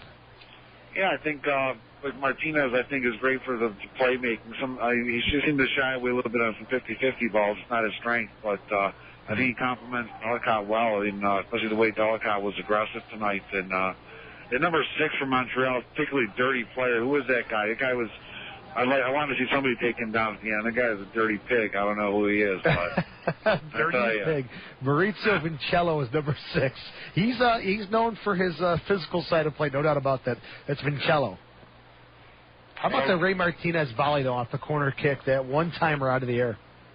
It was great. It was really really good to see. And I was, and on another note, just not related to that, but glad to see them turn down the PA a little bit. It's more enjoyable, in my personal opinion. Turn down a little bit less music and just, you know, able to enjoy the atmosphere a little bit better. But thanks a lot, guys. Hi, Mike. Thanks for the call. And again, your message definitely going forward to the Rhinos organization as they listen to all the pregame, the game broadcast, and postgame shows. The number here again, lines are open now, 222-9393. This is the Nextel Direct Call-In Show, driven by Auto Depot and Auction Direct. Joe Giuliano up in the press box here at Paytech Park. If you're just tuning in, the final score again, Rochester 1, Montreal 0. Matthew Delicant from Frankie Sanfilippo in the 54th minute.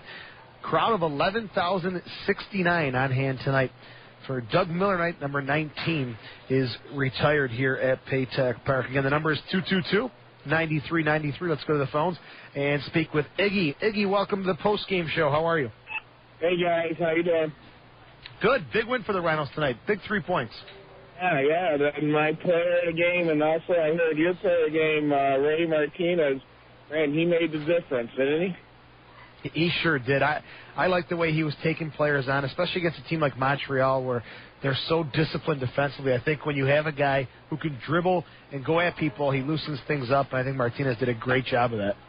Yeah, I was surprised that Larry left him in as long as he did. I was watching him, and, you could just see him hit that wall, and he was looking for help from the bench, Yeah, how about Johnny Steele? Did you see him on the flank? He was exhausted tonight, and Coach kept him in, but Johnny Steele left everything on the field. Yeah, Johnny was running right up until the last minute. To be honest with you, I was a little disappointed with Connolly Adozian because he only had 15 minutes left when he came in, and he wasn't running as well as I thought he would. We needed somebody to push their defense, pressure their defense, and I didn't think he did the job. Iggy, that's a great point. I agree with you. I thought Adozian just didn't seem to be aware of where he was and what he was doing at times. A couple times, offsides, when he just should have kind of taken a look around, and the Rhinos were under a lot of pressure. He was their outlet, and Adozian had a couple good chances, had a couple sets, but yeah, a lot of the times I agree with you. Maybe not the target guy that they needed. Soccer Sam now up here in the press box. He's chowing on something as usual, but Sammy, welcome to the post-game show. We've had a lot of great calls, a lot of great comments, and a big win here for the Rhinos tonight. Huge. I heard you talk about Connolly Adozian. Just came back from the flu. Obviously, he didn't seem like himself out there tonight. No, not at all. Seemed like he was struggling out there. I talked to Ray Boom Boom Martinez. Iggy still on the line here? Iggy, I go up to Boom Boom. He's got the... Iggy's gone. He's got the ice all over his thing. I go, Ray, what happened? He go, "That man killed me, man. He killed me." That's all he said. He kept on saying, "He killed me. He killed me." So is it a groin injury? Looks like a groin injury. I don't know how it happened, but he was blaming someone for killing him. So great impersonation. He's funny, that guy. The number again is 222-9393. Delicott scoring. Ray Martinez set the whole table, though, I thought, with that great attacking run. Definitely. It was fantastic. And Deli just seems like being at the right place at the right time. But Frankie Sanfilippo, his overlap was fantastic, too. So I'll tell you, I thought for sure something was going to get that, and it just kind of like decoyed him, and boom, right there in front. Don and I were talking, you can't serve anything high on this guy. Yeah. He's going to win everything. That ball was just sent low into traffic. Bodies preventing Sutton from winning the ball. And Delicott's not going to have an easier finish than that, but still he gets credit. The right place at the right time. I'm sticking by Delicott, even though he takes a lot of heat on this show. Yeah, a lot of the fans have been questioning about him this week, in the past, but he can finish. He knows where to be. It's kind of like you said before, Tilly. He's like a Tilly. Knows where to be at the right time, makes things happen. Absolutely. Saying goodnight to Don Stevens, did a tremendous job as the master of ceremonies tonight for Doug Miller. Sammy, the number 19 jersey retired. Did you have a chance to catch up with Doug tonight? I talked to Doug, Joe, and I tell you, I looked at you when Don was doing the ceremony, and I got these chills on my arms. So did I, yeah. You watch the video. All you fans that are listening right now and get to see Doug Miller play. There's not very many Doug Millers in American soccer. He decided to stay in USL or A-League at the time because of indoor, the money in indoor and outdoor. I think either way, if he would have went to the MLS, I think Doug Miller could have been a national team player. The guy could score goals. You saw what he did here. That's no freak accident. Indoor, outdoor, college, high school, wherever he goes, futsal, the U.S. futsal team, he scores goals. He's just a natural goal scorer. We have not seen a player like Doug Miller, since he's retired. I mean, no, it's only been a year, but there was some time in between he wasn't with the club, and the guy was exciting. Running up and down the field, Doug Miller. I miss seeing him scoring goals. His celebrations, the bobblehead, the cell phone, taking off the shirt. I miss those days. Those were the great old days. The good days are still yet to come, I'm sure. But Miller was such an exciting player. He lit this city on fire. Now, are you able to play against him in the league? You play in the adult league? Yeah. Thank God Doug couldn't play tonight. No, just kidding. I wish the Rhinos still kept Miller because he's tearing up that Friday night league. Is he really? He's still fit. He's still got the touch. He's still got the shot. And I honestly think from playing against him, he can still play at this level. Yeah. He says he could. He feels he could. But I think he's got a lot going on with the insurance business, his camps and clinics, and now his new academy happening. But he's truly a legend. I talked to his father. His mother to this day, like 10 times I've tried to interview. She will not give me an interview.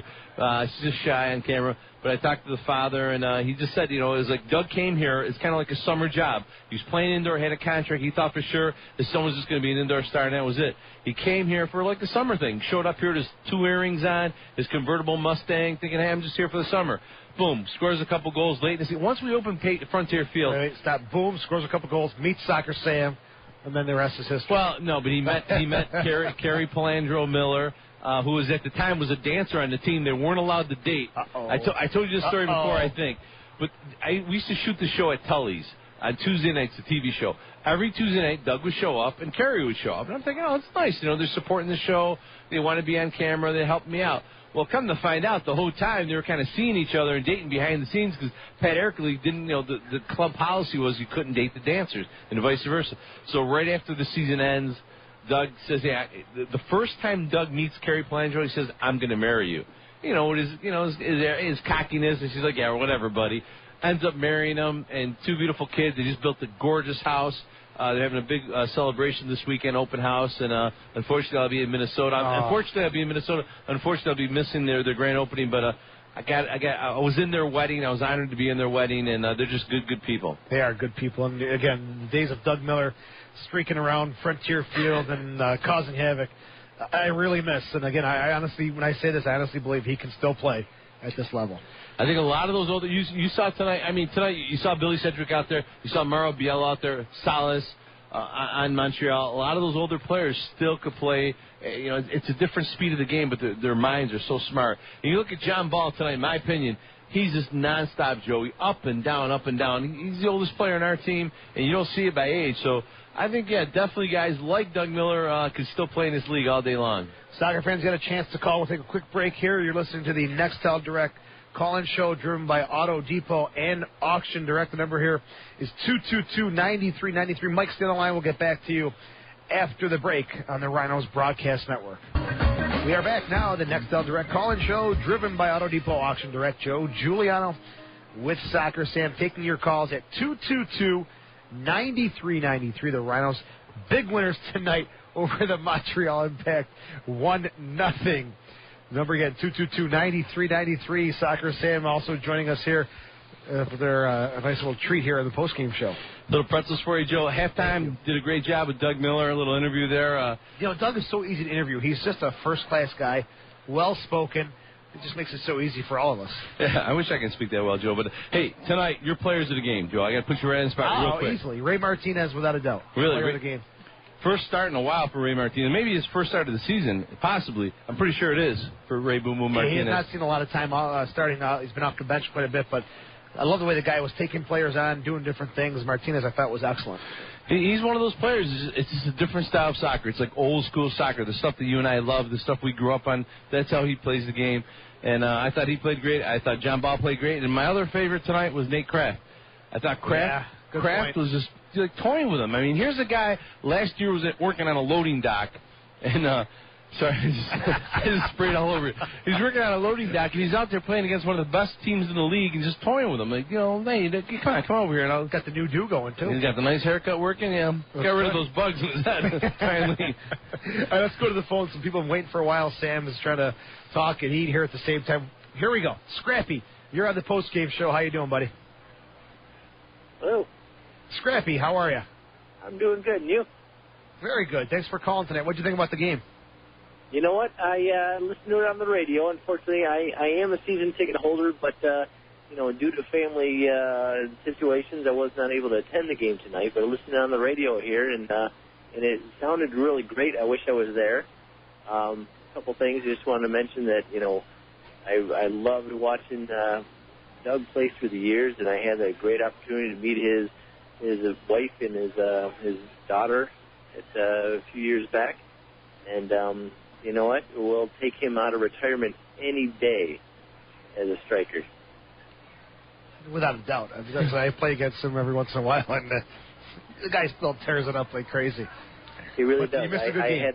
I actually had the opportunity of reffing him in the Friday Night Men's League about a year and a half ago, and he was still amazing at that point. So, I saw you reffing that game. How's the dog, by the way?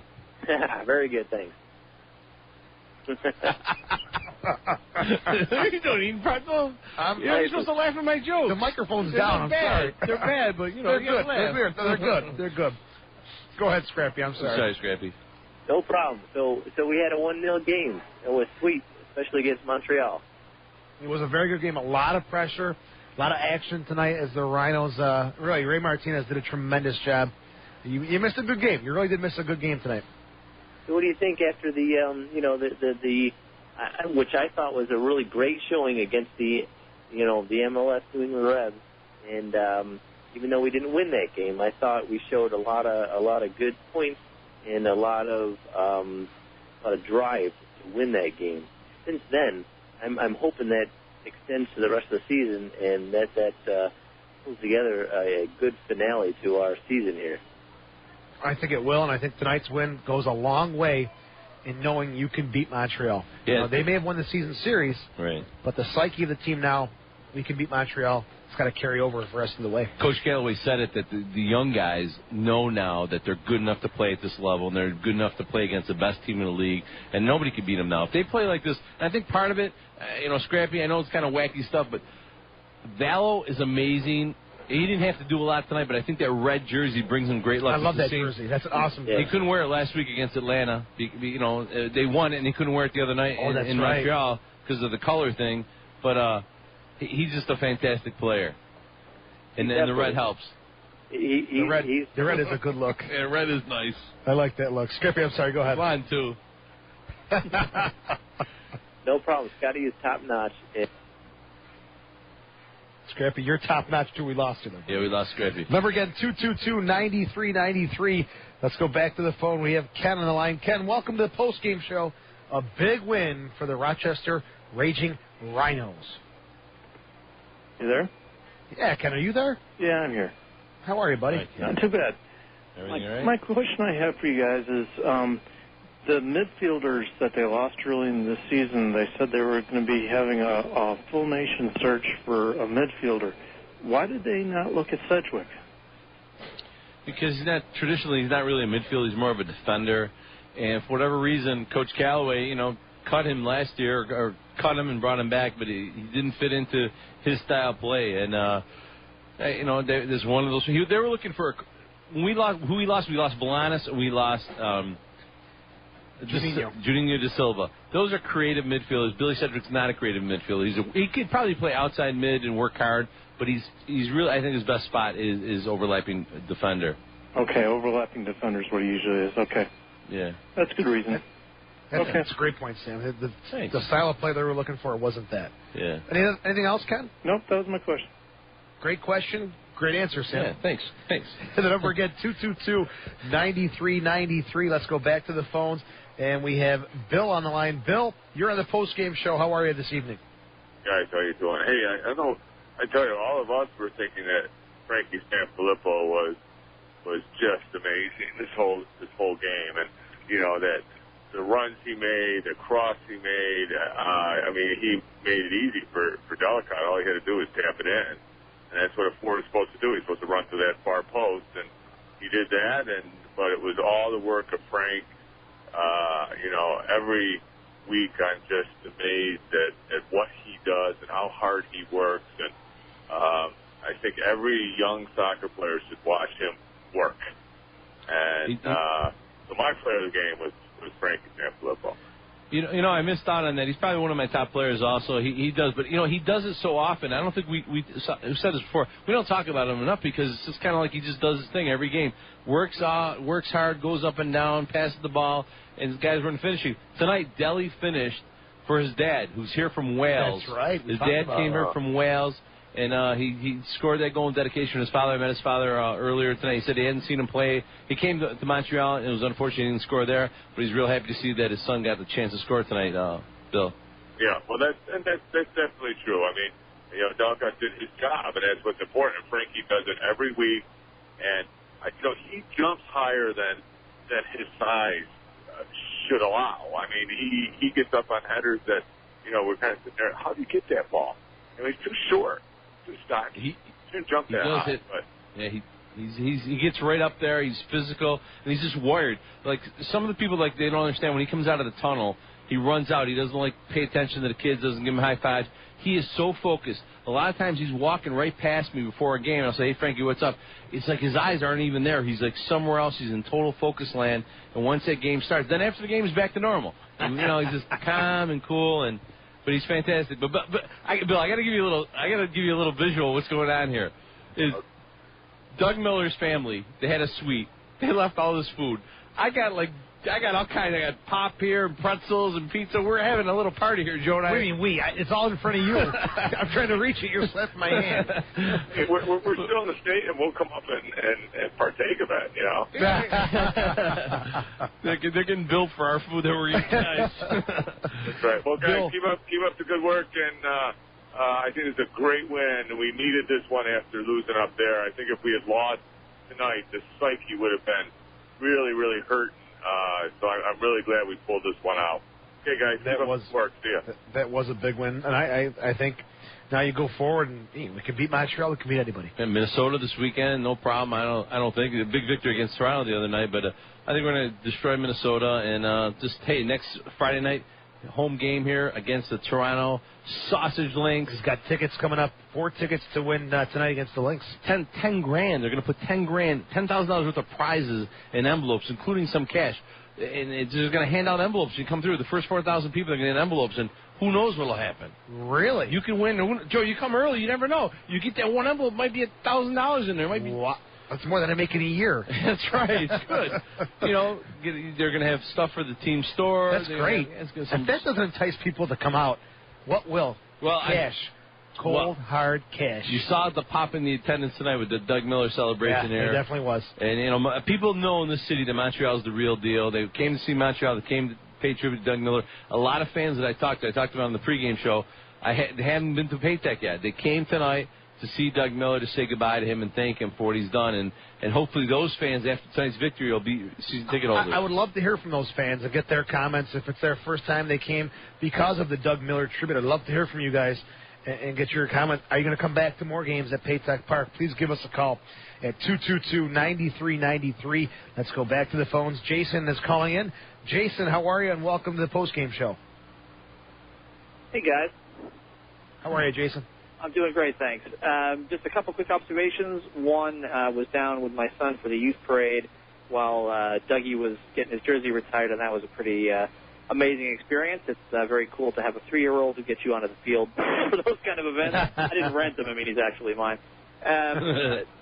2, we desperately need a police officer on the corner of Oak and Lyle after the games directing traffic. And 3, thought Ray Martinez had just a fantastic game tonight. Looked just incredible, a lot of hustle, and thought he was playing kind of a notch above. I enjoy him normally, but I thought he was really looking great, being in the right place at the right time. So shout out to 125, and since I'm driving, I'll talk to you guys later. Bye. All right, Jason, thanks for the call. And Sam, one more time, give me the Ray Martinez impersonation when you talk to him. So Ray, what happened? He killed me, the man, he killed me. I'm dying, I'm dead, he killed me. So, Joe, let's go put your police outfit on and run down there. Lyle and Oak, I'll pass. You can go out this yellow outfit. They'll think you're who knows what. I'm a school bus. Number 19 bus. Hey, listen, though, I got to tell you listeners out there, I don't want to get political on this show, but I was downtown this morning for a few minutes, and I saw these meter guys giving tickets to cars that were nowhere near anywhere that could be a hazardous place for a fire or whatever, weren't blocking traffic. They're just handing out, putting tickets on cars. Brand new restaurant opens up on Alexander Street. Cops are on the side giving tickets like left and right. The guys trying, there should be parking there for whatever reason there isn't. Get those meter guys, right? Yeah. And get them to come in and monitor Paytech Park at night for the traffic and Frontier Field, and get them to do that instead of discouraging people from going downtown. That's a good point. Nuts. It's really crazy. Well, after that sidebar, thank you very much. Yeah. The number again, 222-9393. Spins is calling back again. Spins, how you doing, buddy? Sorry we didn't get to you sooner. No problem. My guess for the trivia is 12. Good guess, but not correct. Yeah, it's really good. That's why it's wrong. Man, what the heck? Spins. Somebody brought me Property of the Stampede, Section 132 T-shirt. In the back of it says, "Follow me to Section 132. Join the Stampede." Spins, I got a feeling it was you. Thank you so much for this great shirt. Yes, Sam, I brought that up at halftime, and as a matter of fact, at the end of the game, we threw one to Scotty Vallow. He threw it right on. He's with us all the way, and Scotty Vallow is the man. Please, please, please, please, please, please, don't ever let him leave this team to go to MLS. Please. Hey, I'm MLS or Europe, but you got to give my buddy Joe here a shirt. He wears a medium also like I do, but I'd give him an XL just in case. You know, I've been working out. You are really pumped up there, though. Spins, I'll wear it for sure. I'd love to wear one if you don't mind. Hey, I got a couple of extras. Give me a call or an email. You know where to reach me. Absolutely, I'd love to. Thoughts on tonight's game? My thoughts, you know me, I'm more of a socialite than a soccer fan. So I was looking at more of the social thing. I really want to say, you know, Doug Miller is great and everything, but I'm really, really, really proud that the Rhinos retired Mickey Trotman's number tonight. When I first started working for with the Rhinos, I asked Frank DeRoss, I said, why don't you make that section of Oak Street Mickey Trotman Drive? You know? Wow. That'd be a nice tribute. I would have liked to see them do it, though, on a different night. I think one night for Dougie Miller, one night for Trotman. They're both quality, you know. Yeah, bring his family here. Bring his family and dedicate a whole evening to Trotman and a whole evening to Doug Miller. But either way, it's a first-class move by the organization. Very first class, and maybe they got a deal on the frames or something. All right, Spitz. Thanks for giving Soccer Sam the extra small T-shirt and nothing for me. I appreciate it. Hey, Joe, yours is in the mail. All right, buddy. Thanks a lot. Keep up the good work on the website. This thing's so short, I mean, I gotta get my belly button pierced again. Not again. One of those drills, those drywall drills. All right, the number again, 222-9393. And we're going to speak with a player now. Yes. One of the defenders in the back who kept the sheet clean for the Rhinos, T-Bone Bonsu. T-Bone, welcome to the post-game show. A very solid performance by you guys in the back tonight. Congratulations on the win. Thank you so much. T-Bone, you are the Ugandan giant, baby. You're like a star in Uganda. You're a household name. You come here to Paytech Park. You do the thing against one of the best players in the league, Salas. You kept him off the scoreboard earlier on, and then they had to pull him out of the game. He couldn't do anything against you. How did it feel to be out there tonight and getting the start back there with the top four guys? Yeah, I mean, for me, I just go out and do my best every day, and that's my job. I felt like the back four did well because on Montreal, when we played in Montreal, they had their breaks, but still I think we were the better team tonight. T-Bone, was your assignment to mark Salas, or was it to mark You've done a great job man-marking, whether it's Zinho or whoever else, but you really took those guys out of the match. Was your assignment to stay with Salas? No, actually, no. It just happened because, like, when I play against those guys, I know their strengths now, so I was just, like, trying to mark whoever came in my way. T-Bone, you seem a little bit more physical tonight. I had a flashback when you were with the Riverhounds. I've seen some nice body movement there, using your body more. Do you feel like you had to play a little bit more physical against a team like Montreal?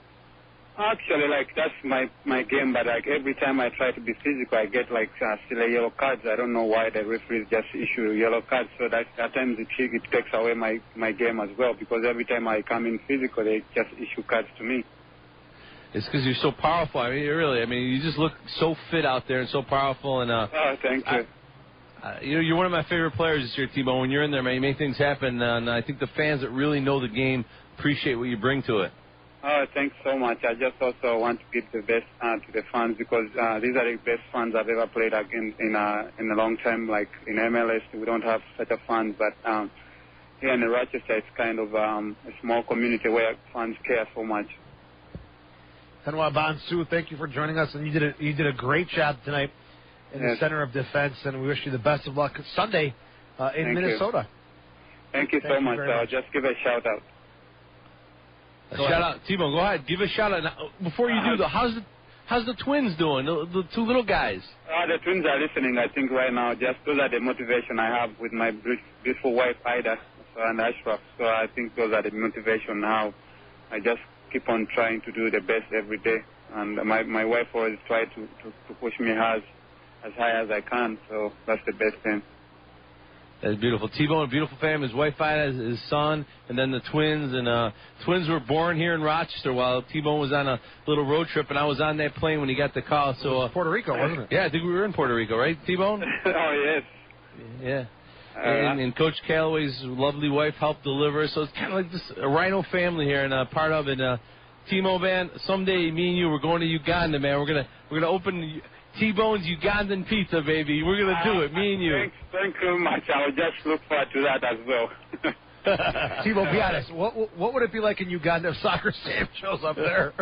No, it would be great. I mean, like the way Soccer Sam does his things here, it's totally professional. So maybe one of these days we'll take with him on board into Uganda as well. Leave him there. That was mean. All right, Timo, thank you very much. Beautiful job tonight. All right, thanks so much. Great job by you. Mr. Bonsu, number 27. Kenny Britt's out of the lineup. Bonsu stepped in. Smooth.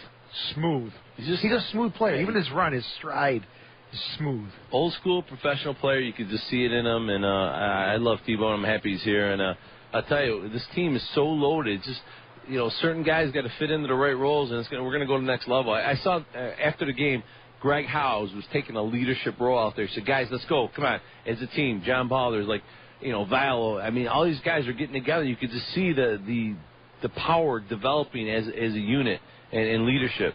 It's going up. You're directing up. You're saying. All right, the number is 222-93. Let's go to Pete on the line. Pete, welcome to the postgame show. Yeah. Hi. Hello. What'd you think about tonight's game, Pete?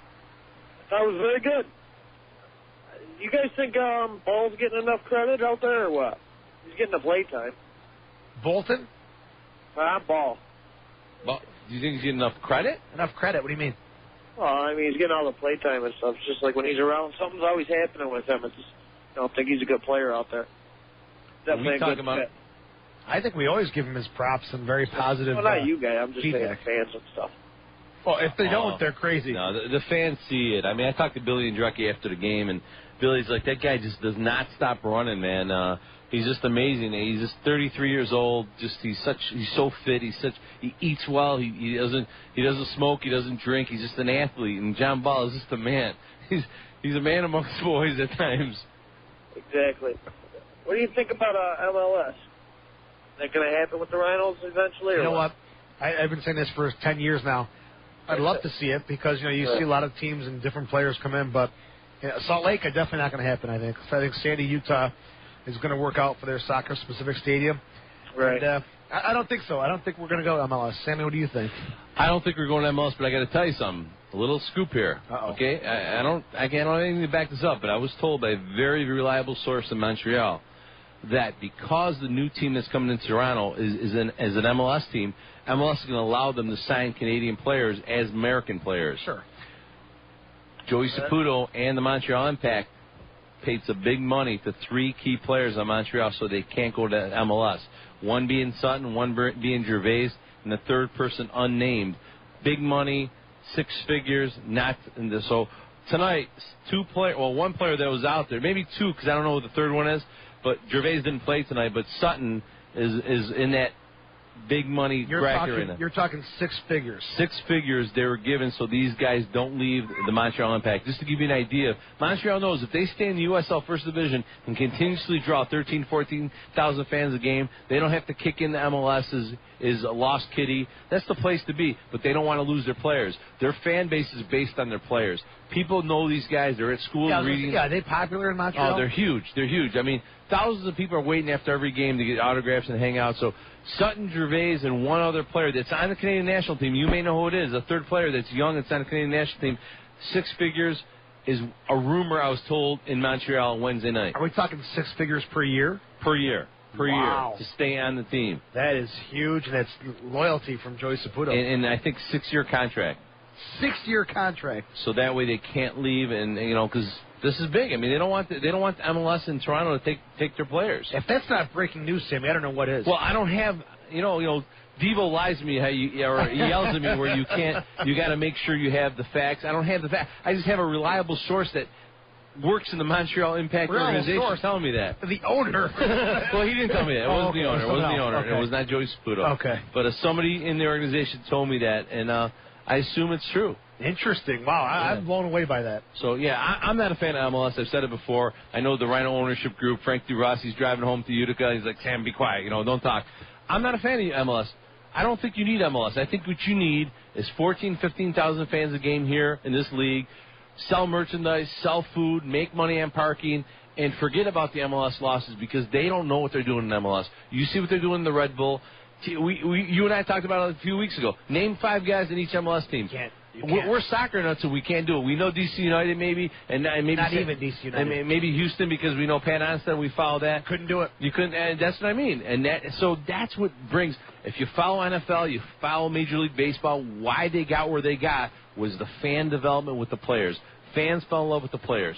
And MLS just doesn't understand that. Where we understand it here, you saw tonight, Billy Cedric came off the field after all those years of service, and the fans here cheered an opposing player. I've never seen that before here. Kirk Wilson came out of the tunnel. The fans cheered for him.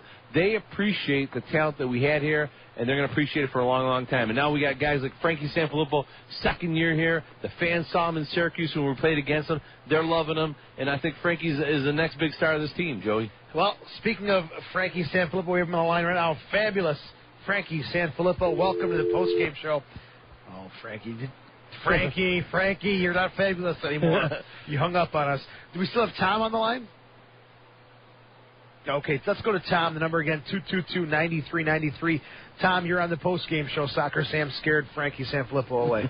Hey, guys. Hey, Tom. I think we've got to give a little props to the coaching staff for tonight's victory as well.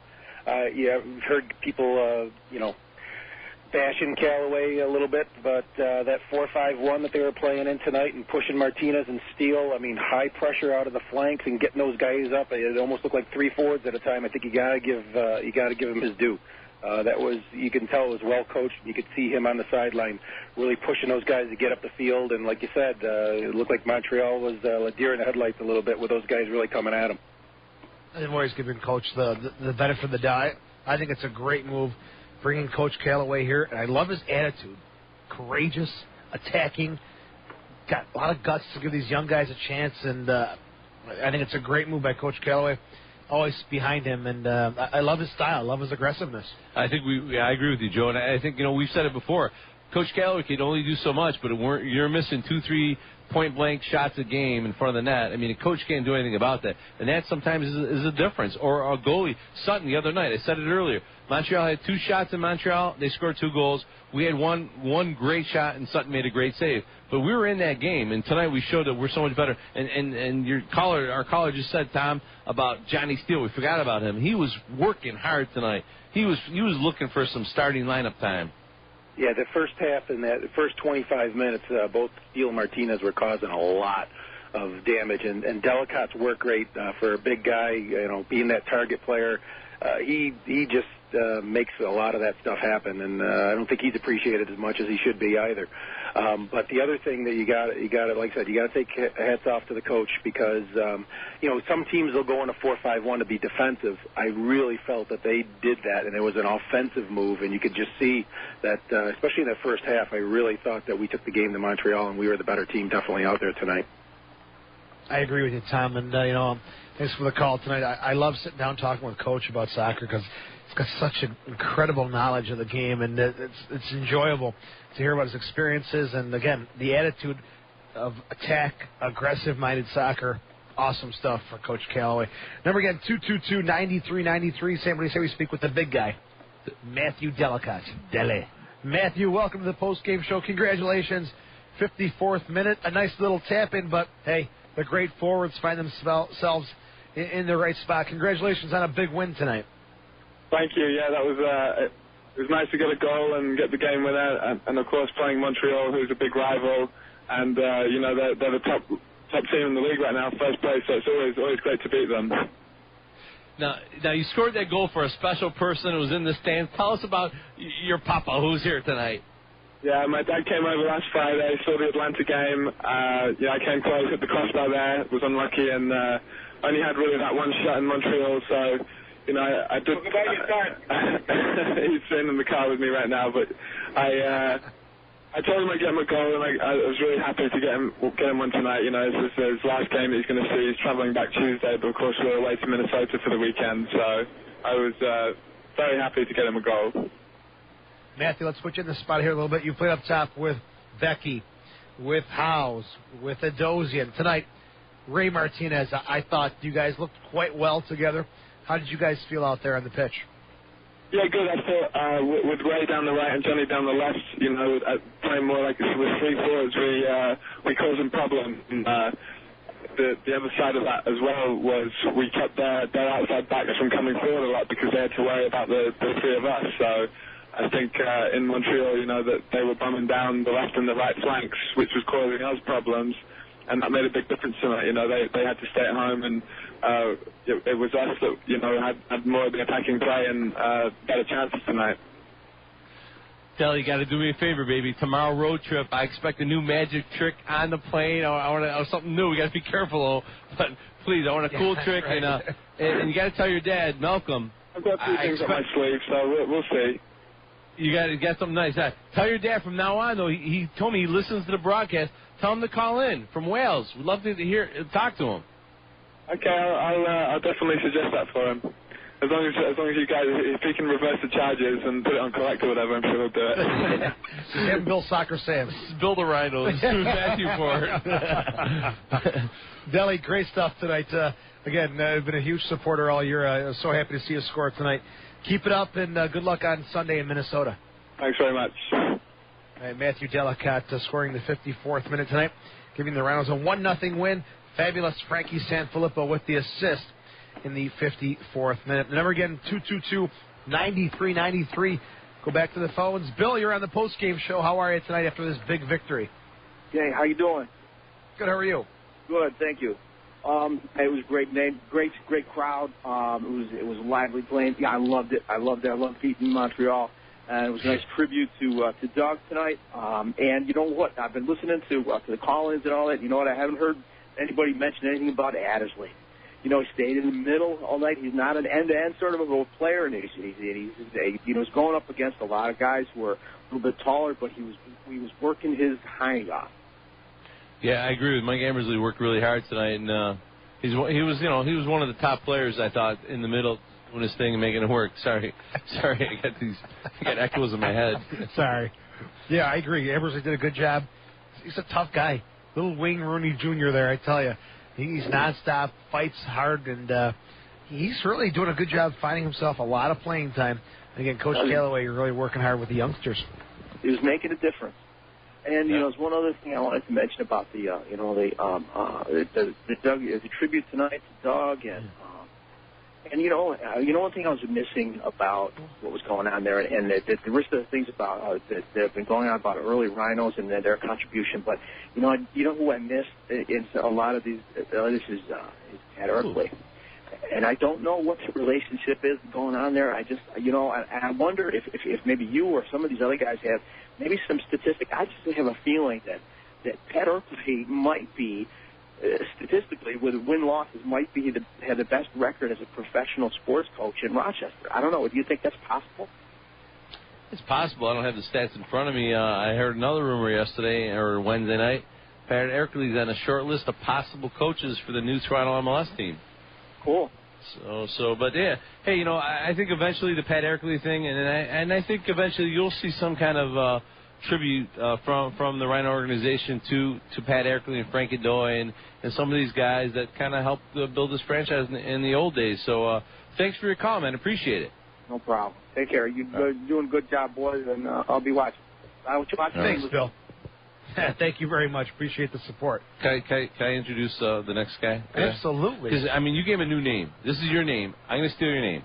Ladies and gentlemen, boys and girls, children of all ages, the Rochester Region Rhinos, in association with Joe Giuliano Productions, proudly presents to you the fabulous Frankie Sanfilippo. Ta-da! Frankie!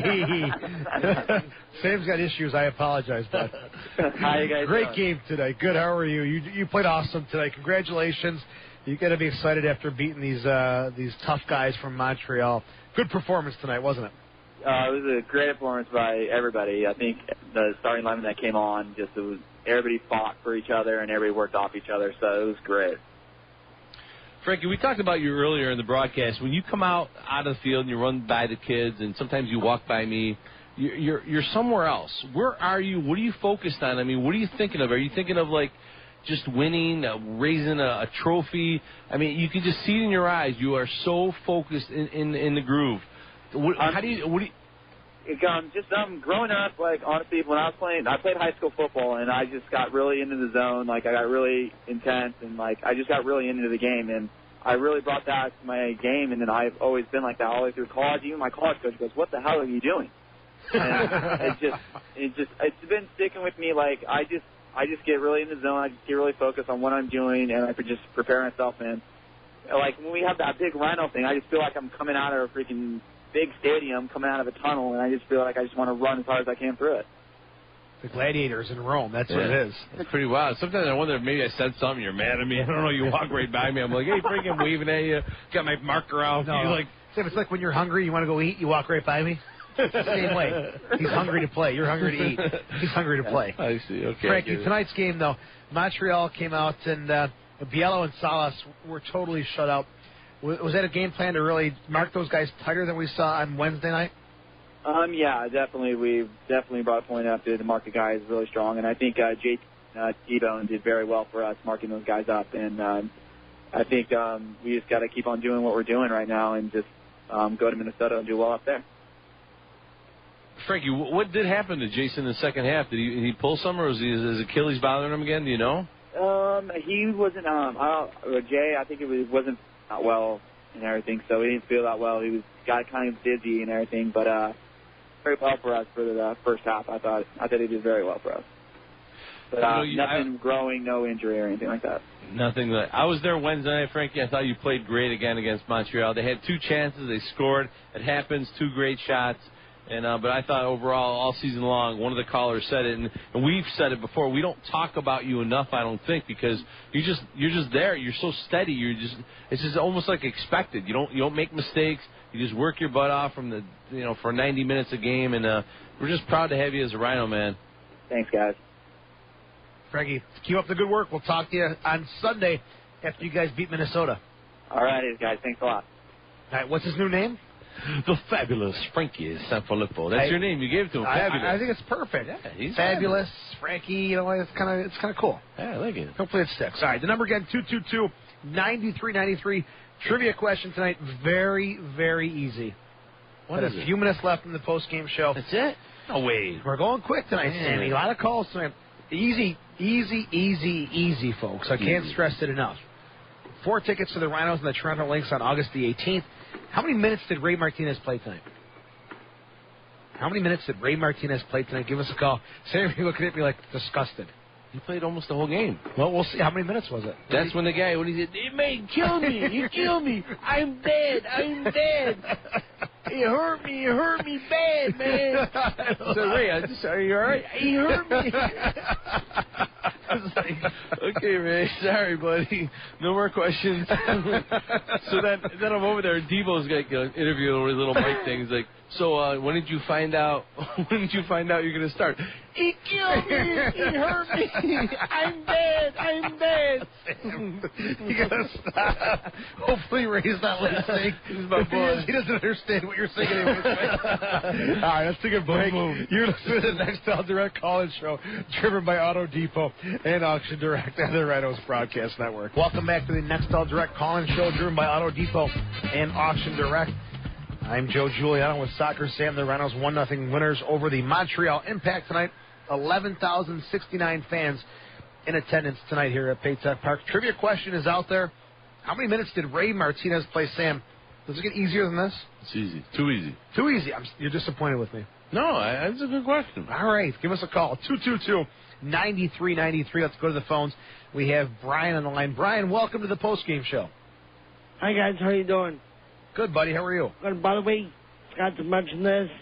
Sammy, happy birthday, buddy. Oh, thank you, Brian. My birthday was last week. I turned 21. It was awful, man. I didn't realize how wild it was at those bars. I keep thinking it's a week after your birthday. I don't know what's wrong with me. But you know what? What a great game tonight. I mean, from Doug Miller ceremony and then the win by the Rhinos. Great game here tonight. And the Rhinos are now in second place of the division because they now have 37 points. And I don't even know if maybe you have the score between Virginia and Seattle. Right now, our producer Jay is working on that. We got a 3-1 score. Seattle leads Virginia Beach there close to the half. Okay, because that's going to be real close. And, boy, man, this team really bounced back from Wednesday night's 2-0 loss compared to tonight. And I think it's it's not the first time we beat Montreal, but I think it's here at home, right? I think it's the first time in a long time.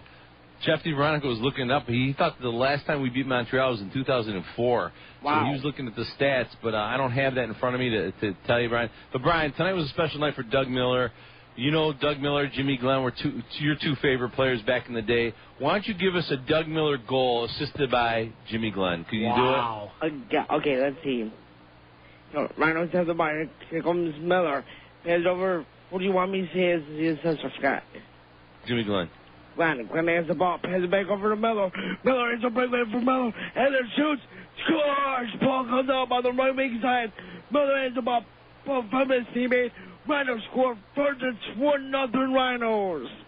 That's Brian Corder for you, man, with a play like I tell you. And I told you, Tammy, I'm after Don's job, and I think John knows it. Don't say nothing to Don, Joe.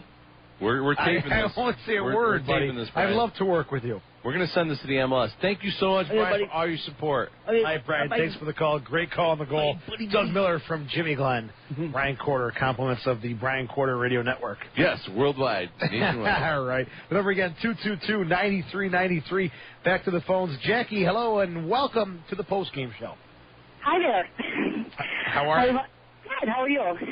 I'm good. How are you? Enjoyed the game tonight. Great win against Montreal. Great to see Billy and Kirk down there. Are you running right now? You sound like you're breathing heavy. Are you running to your car? No, I'm outside. Okay, I can hear the wind or something in the background. Yeah. So you thought it was a good game tonight? Sorry about that. So you're a big fan of Kirk Wilson and Billy Sedgwick and a lot of the new Rhino guys? Yeah, good guys. Ray Martinez and Steele really played hard tonight. They ran. They did a great job. Frankie Sanfilippo did a great job. Watching the highlights right on TV. Yeah. Don't forget about T-Bone Bonsu, man. He played great tonight. Howes. I mean, the whole team. There wasn't a week. And Johnny Steele, I don't know if you noticed this, Jackie, but after the game, he takes off his shirt. He's got his name on the back up top here, like you do in a jersey. Steele. Oh, Steele. Yeah, I saw that. Tattoo thing. That was pretty good. I'm glad they're running around and saying hi to the fans after the game now. That's great.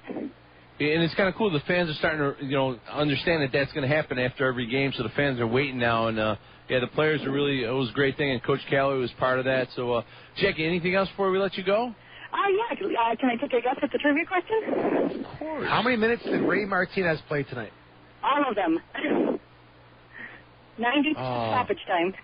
90. You're saying 90. Not correct. Correct. Thanks for trying. Thank you. Yeah. All right, thanks, Jackie. Trivia still out there. How many minutes did Ray Martinez play tonight? I told you it wasn't that easy. It was kind of hard, but he came out, late in the game for enough. Conley and Dozian came in, right? Leave it at that. Don't give it away. Okay. Like my brother gives away the trivia question on the show. He asks the question, then he gives the answer. I hate when that happens. Let's go back to the phones. The number is 222-9393. The head coach of the Rochester Rhinos, Lori Calloway, joins us on the postgame show. Coach, hello. Big win. The psyche of this team has to be right up near the top after defeating Montreal here at Paytech Park. Yeah, it was one of the important things we needed to do tonight, I think, was to convince the players that they are as good as anybody in the league. And, if we can beat Montreal, then there's no reason why we can't go on and win this whole thing. I think there's been some maybe doubt amongst some of the newer players as to how good we are, and it's taken quite a while to instill that belief. But I think it showed tonight with the togetherness going forward and particularly defending tonight. They just worked together on the same page the whole night and tried a new system. It worked very well. Coach, from the Rhinos' perspective, you talked about a new system. What changed from Wednesday to tonight as far as your approach to the game? Well, basically, we went in with a 4-3-3, on the chalkboard, and some people call it 4-5-1, which it was when we were defending. But you know, when we get the ball, we roll our fullbacks in either right or left, so it becomes a 3-2-5. Really, is what you're attempting to do, is get more people in the box. And then the other thing that the 3 does up front is prevent. Montreal are very good at getting their fullbacks forward. On the other night, it was Lysand and Braz, and they hurt us, and particularly Lysand, who's got the first goal. And when you've got 3 forwards up front, that deters the fullbacks coming out, because if one of them comes out, it leaves 3v3. And obviously, from a tactical point of view, that was what we discussed, and it worked very well, because I don't think they got at us nearly as much. Cedric a little bit in the first half, but, nothing came of it. The Lysand was kept at home the whole night by Martinez, and the system worked very well from that point of view. So it was an attacking formation. We went out to win the game. We played and tried to play attacking soccer in Montreal the other night. I thought the difference was Montreal the other night didn't allow us to play, and you can only play as well as the other team lets you, and they didn't seem nearly as sharp tonight, the bigger field. They couldn't get as close to us as they could on the Montreal field, which is only 114 by 70 compared to our 120 by 75. So we were able to move the ball around a lot better tonight, get it into the forwards, get it into Ray and Johnny Steele. Everybody did great. I'm not going to sort of pick on certain guys as having played great. This team tonight was as together as I've ever seen them, and they were all tremendous, and I'm proud of them all. Coach, I agree. Every single player in the field tonight just looked fantastic. And one of the surprises, Joe called him one of his players of the game, is Ray Boom Boom Martinez. His knock has been he doesn't play defensive enough, but tonight seemed like he was really working hard. How did you, motivate him? Were those pictures of Cuba you put all over the locker room, did that help? I mean, what did you do differently, Coach? I'm trying to send him back to Fidel, if he doesn't defend. So. No, I had a long chat with Ray about 10 days ago. He came in and he wanted to know why he couldn't get in the team, and I said, well, you're starting to play better in the reserves, and we're thinking of you almost played last week as a second striker, which I did. I almost put him in as a starter in one of the games at home. I think it was the Atlanta game. He decided not to do it. I said, but when you're playing wide, Ray, you've got to learn how to defend, and he admitted he's never really had to do that in Cuba, and so he's been trying very hard to rectify that. He knew he was getting his chance tonight, and he took it. I thought he was on fire.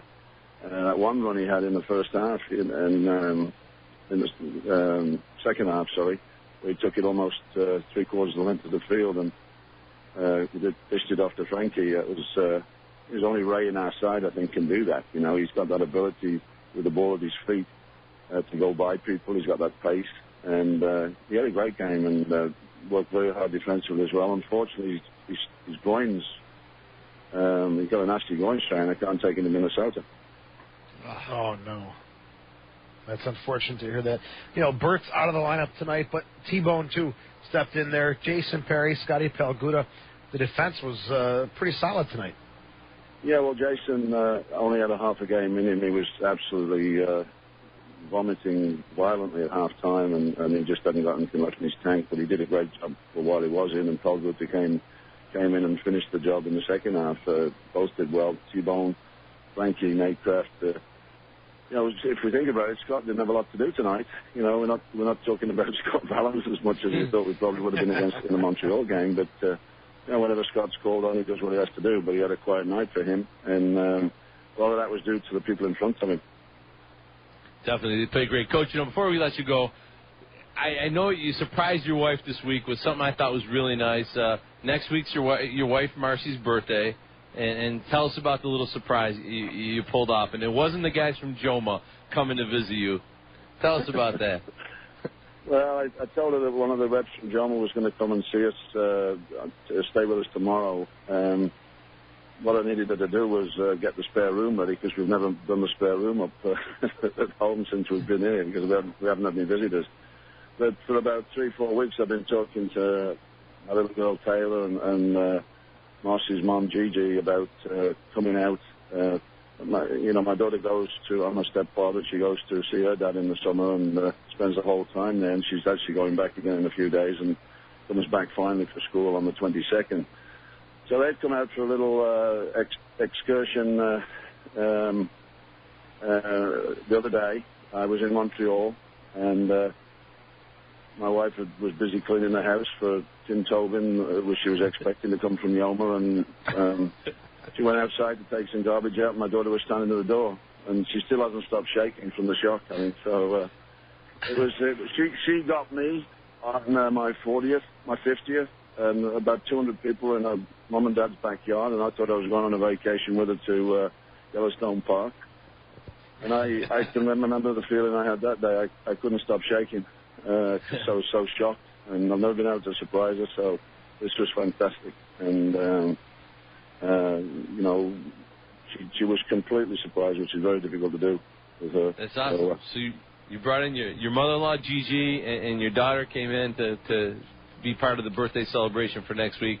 Coach, you're slick, man. You know how to work it, man. You're my hero, baby. Working it on the field, you work it off the field. That's what you got to do. The nice thing was that they were there tonight as well, and my biggest fan and the team's biggest fan is certainly one of them. We've got a lot of big fans, I know that, but is my daughter Taylor, and she was there to see that win tonight, and Gigi, my mother-in-law, was there to see her first Rhino game, and it was a great one for them to see. Coach, love what you're doing. Keep up the great work, and hopefully another 3 points on Sunday against Minnesota. Thanks for your time. Thanks, guys. Appreciate it. Thank you. Always. Hey, Rory Callaway, always love talking to him. Smooth. You're right. On the field, off the field. He knows how to do it. He knows how to do it. Let's take a quick break. When we come back, we'll have another segment here on the next Direct call-in show, driven by Auto Depot and Auction Direct on the Rhinos Broadcast Network. Soccer fans, the trivia is still out there. You got a chance to win 4 free tickets to the Rhinos and the Toronto Lynx on August 13th, right here at Paytech Park. The question: how many minutes did Ray Martinez play tonight?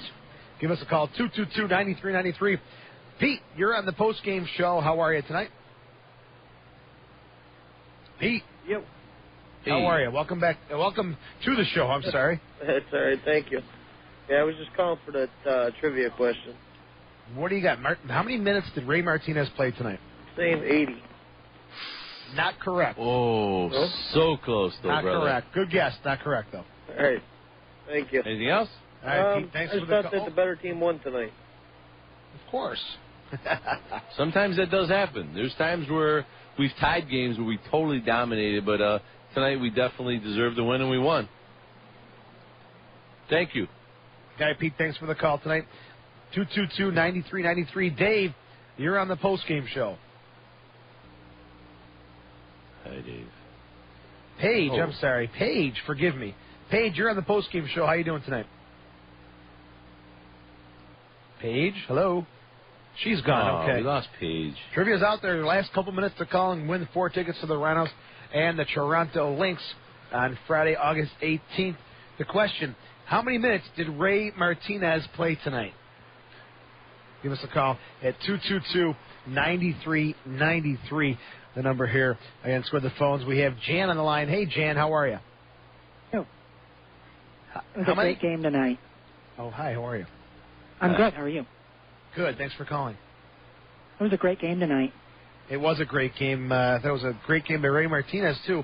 He's part of the trivia question tonight. How many minutes did Ray Martinez play tonight? 76. 76, Sammy? No. Kind of, in a weird way, almost. You try to make it difficult, and Sam comes here with his yellow shirt on and makes it easy for everybody. No, it's still. I mean, all right, Jan, thanks for the call. Number again, 222-9393. Rifling through the calls. Sam, you're on the postgame show. Hey, guys. Hi. What's How up, you Sam? doing? Good. How are you tonight? Good. Great game. Very it's good game to see tonight. somebody finally finished tonight. Deli's the man. Yeah. Deli is the man, no doubt about it. Martinez is hurt pretty good, huh? Yeah, Sam, Martinez was hurt pretty good. Sam, Yeah. how was Martinez hurt? Ray was pretty hurt. What he said is, kill me, I'm dead, I am dead. Sam, I want to take a guess. I'd say about 73 minutes. 73 minutes, not correct. Thank you. Not correct. All right, thanks for the call. Again, look, trivia is still out there. Paula, you're on the post-game show. Welcome. 222-9393. How are you? Fine, thank you. I wanted to try the trivia. How many minutes did Ray Martinez play tonight? 82. 82. Good guess. Not correct. Okay. Thank you. You watched the game tonight? Yeah, I did. I loved it. All right, thanks for the call tonight. We appreciate your time here. Again, the number is 222-9393. Let's go back to the phones. Dan, how are you tonight? Hello? Hi, Dan. I think you played 78 minutes plus the stoppage time at half. What? 78 minutes plus the stoppage time. I'd love to give it to you. I'm sorry, Dan, I can't do it. Dan, but you are really, really close, and thank you for calling. Okay, right. thanks. Dan, thanks for the call. Before we end the show tonight, someone's going to win these tickets. 4 tickets for the Rhinos in Toronto. But there's more to it. 222-9393. Why? Do you know if you come into the game, they're going to give out like $10,000 worth of stuff. Envelopes. The first 1,400 people, I think it is, that get something. You said 4,000. I said 1,400, didn't I? Maybe I said 4,000. Whatever. You're going to win something. They're going to have $10,000 worth of value. So if you win these 4 tickets, this is big. Somebody guessed, what, somebody guessed 80, and somebody guessed 78. Let's see what Paige has. Paige. If you can't figure this out, Soccer Sam, I don't know what to do. Paige, how are you? I'm good. How are you? I got disconnected before. Oh, I'm sorry. I'm going to guess 79. How? Yay! We can end the show. Thank you very much for the hint there, because I was going to say 75 until you did that. So. Let's give her a Don Stevens, all right? Ready? This is for you, Paige. Rhino goal! Paige, you got 4 tickets to the Rhinos and the Lynx and a chance to win some great prizes. Yes. The first 1,400 people come through the gates and get envelopes, and you never know, Paige. Might be money in there. There might be gift certificates for the team store, food. You never know. So get here early. Good. Yeah. All right, Paige, stay on the line. Our producer, Jay, will get your information as far as where you can pick up your prize package. Thank you very much for calling. All right, Paige, thanks a lot. We appreciate the call tonight. Sammy, we've gone way long. We've gotten probably more calls than we've received all year long. Great show tonight. Great help. And your thoughts before we wrap this thing up? Well, I think all these callers and all these listeners, what happens now is their radio is stuck on 93.3 FM Fickle. They'll listen all day tomorrow. They'll listen Sunday, and then Sunday they get to hear the Rhinos again and get to hear you with the pregame show. What time does that start on Sunday, Joey? 5 o'clock game kickoff, 4:30 pregame show. Ooh, I can't wait. I'm out. I got to catch a flight right now. I'm out of here, baby. That's right. You guys are leaving at 5:30 in the morning. Got to get there early. Have a good trip. We'll talk to you Sunday from Minnesota. I can't bring me hair gel, though. What am I going to do? That's it. Take the wig off. All right, I'll Sam, leave it on. Thank you, buddy. Soccer Sam signing off for tonight. For Don Stevens, our great producer, Jay, back in the Fickle Studios, and for Soccer Sam, I'm Joe Giuliano.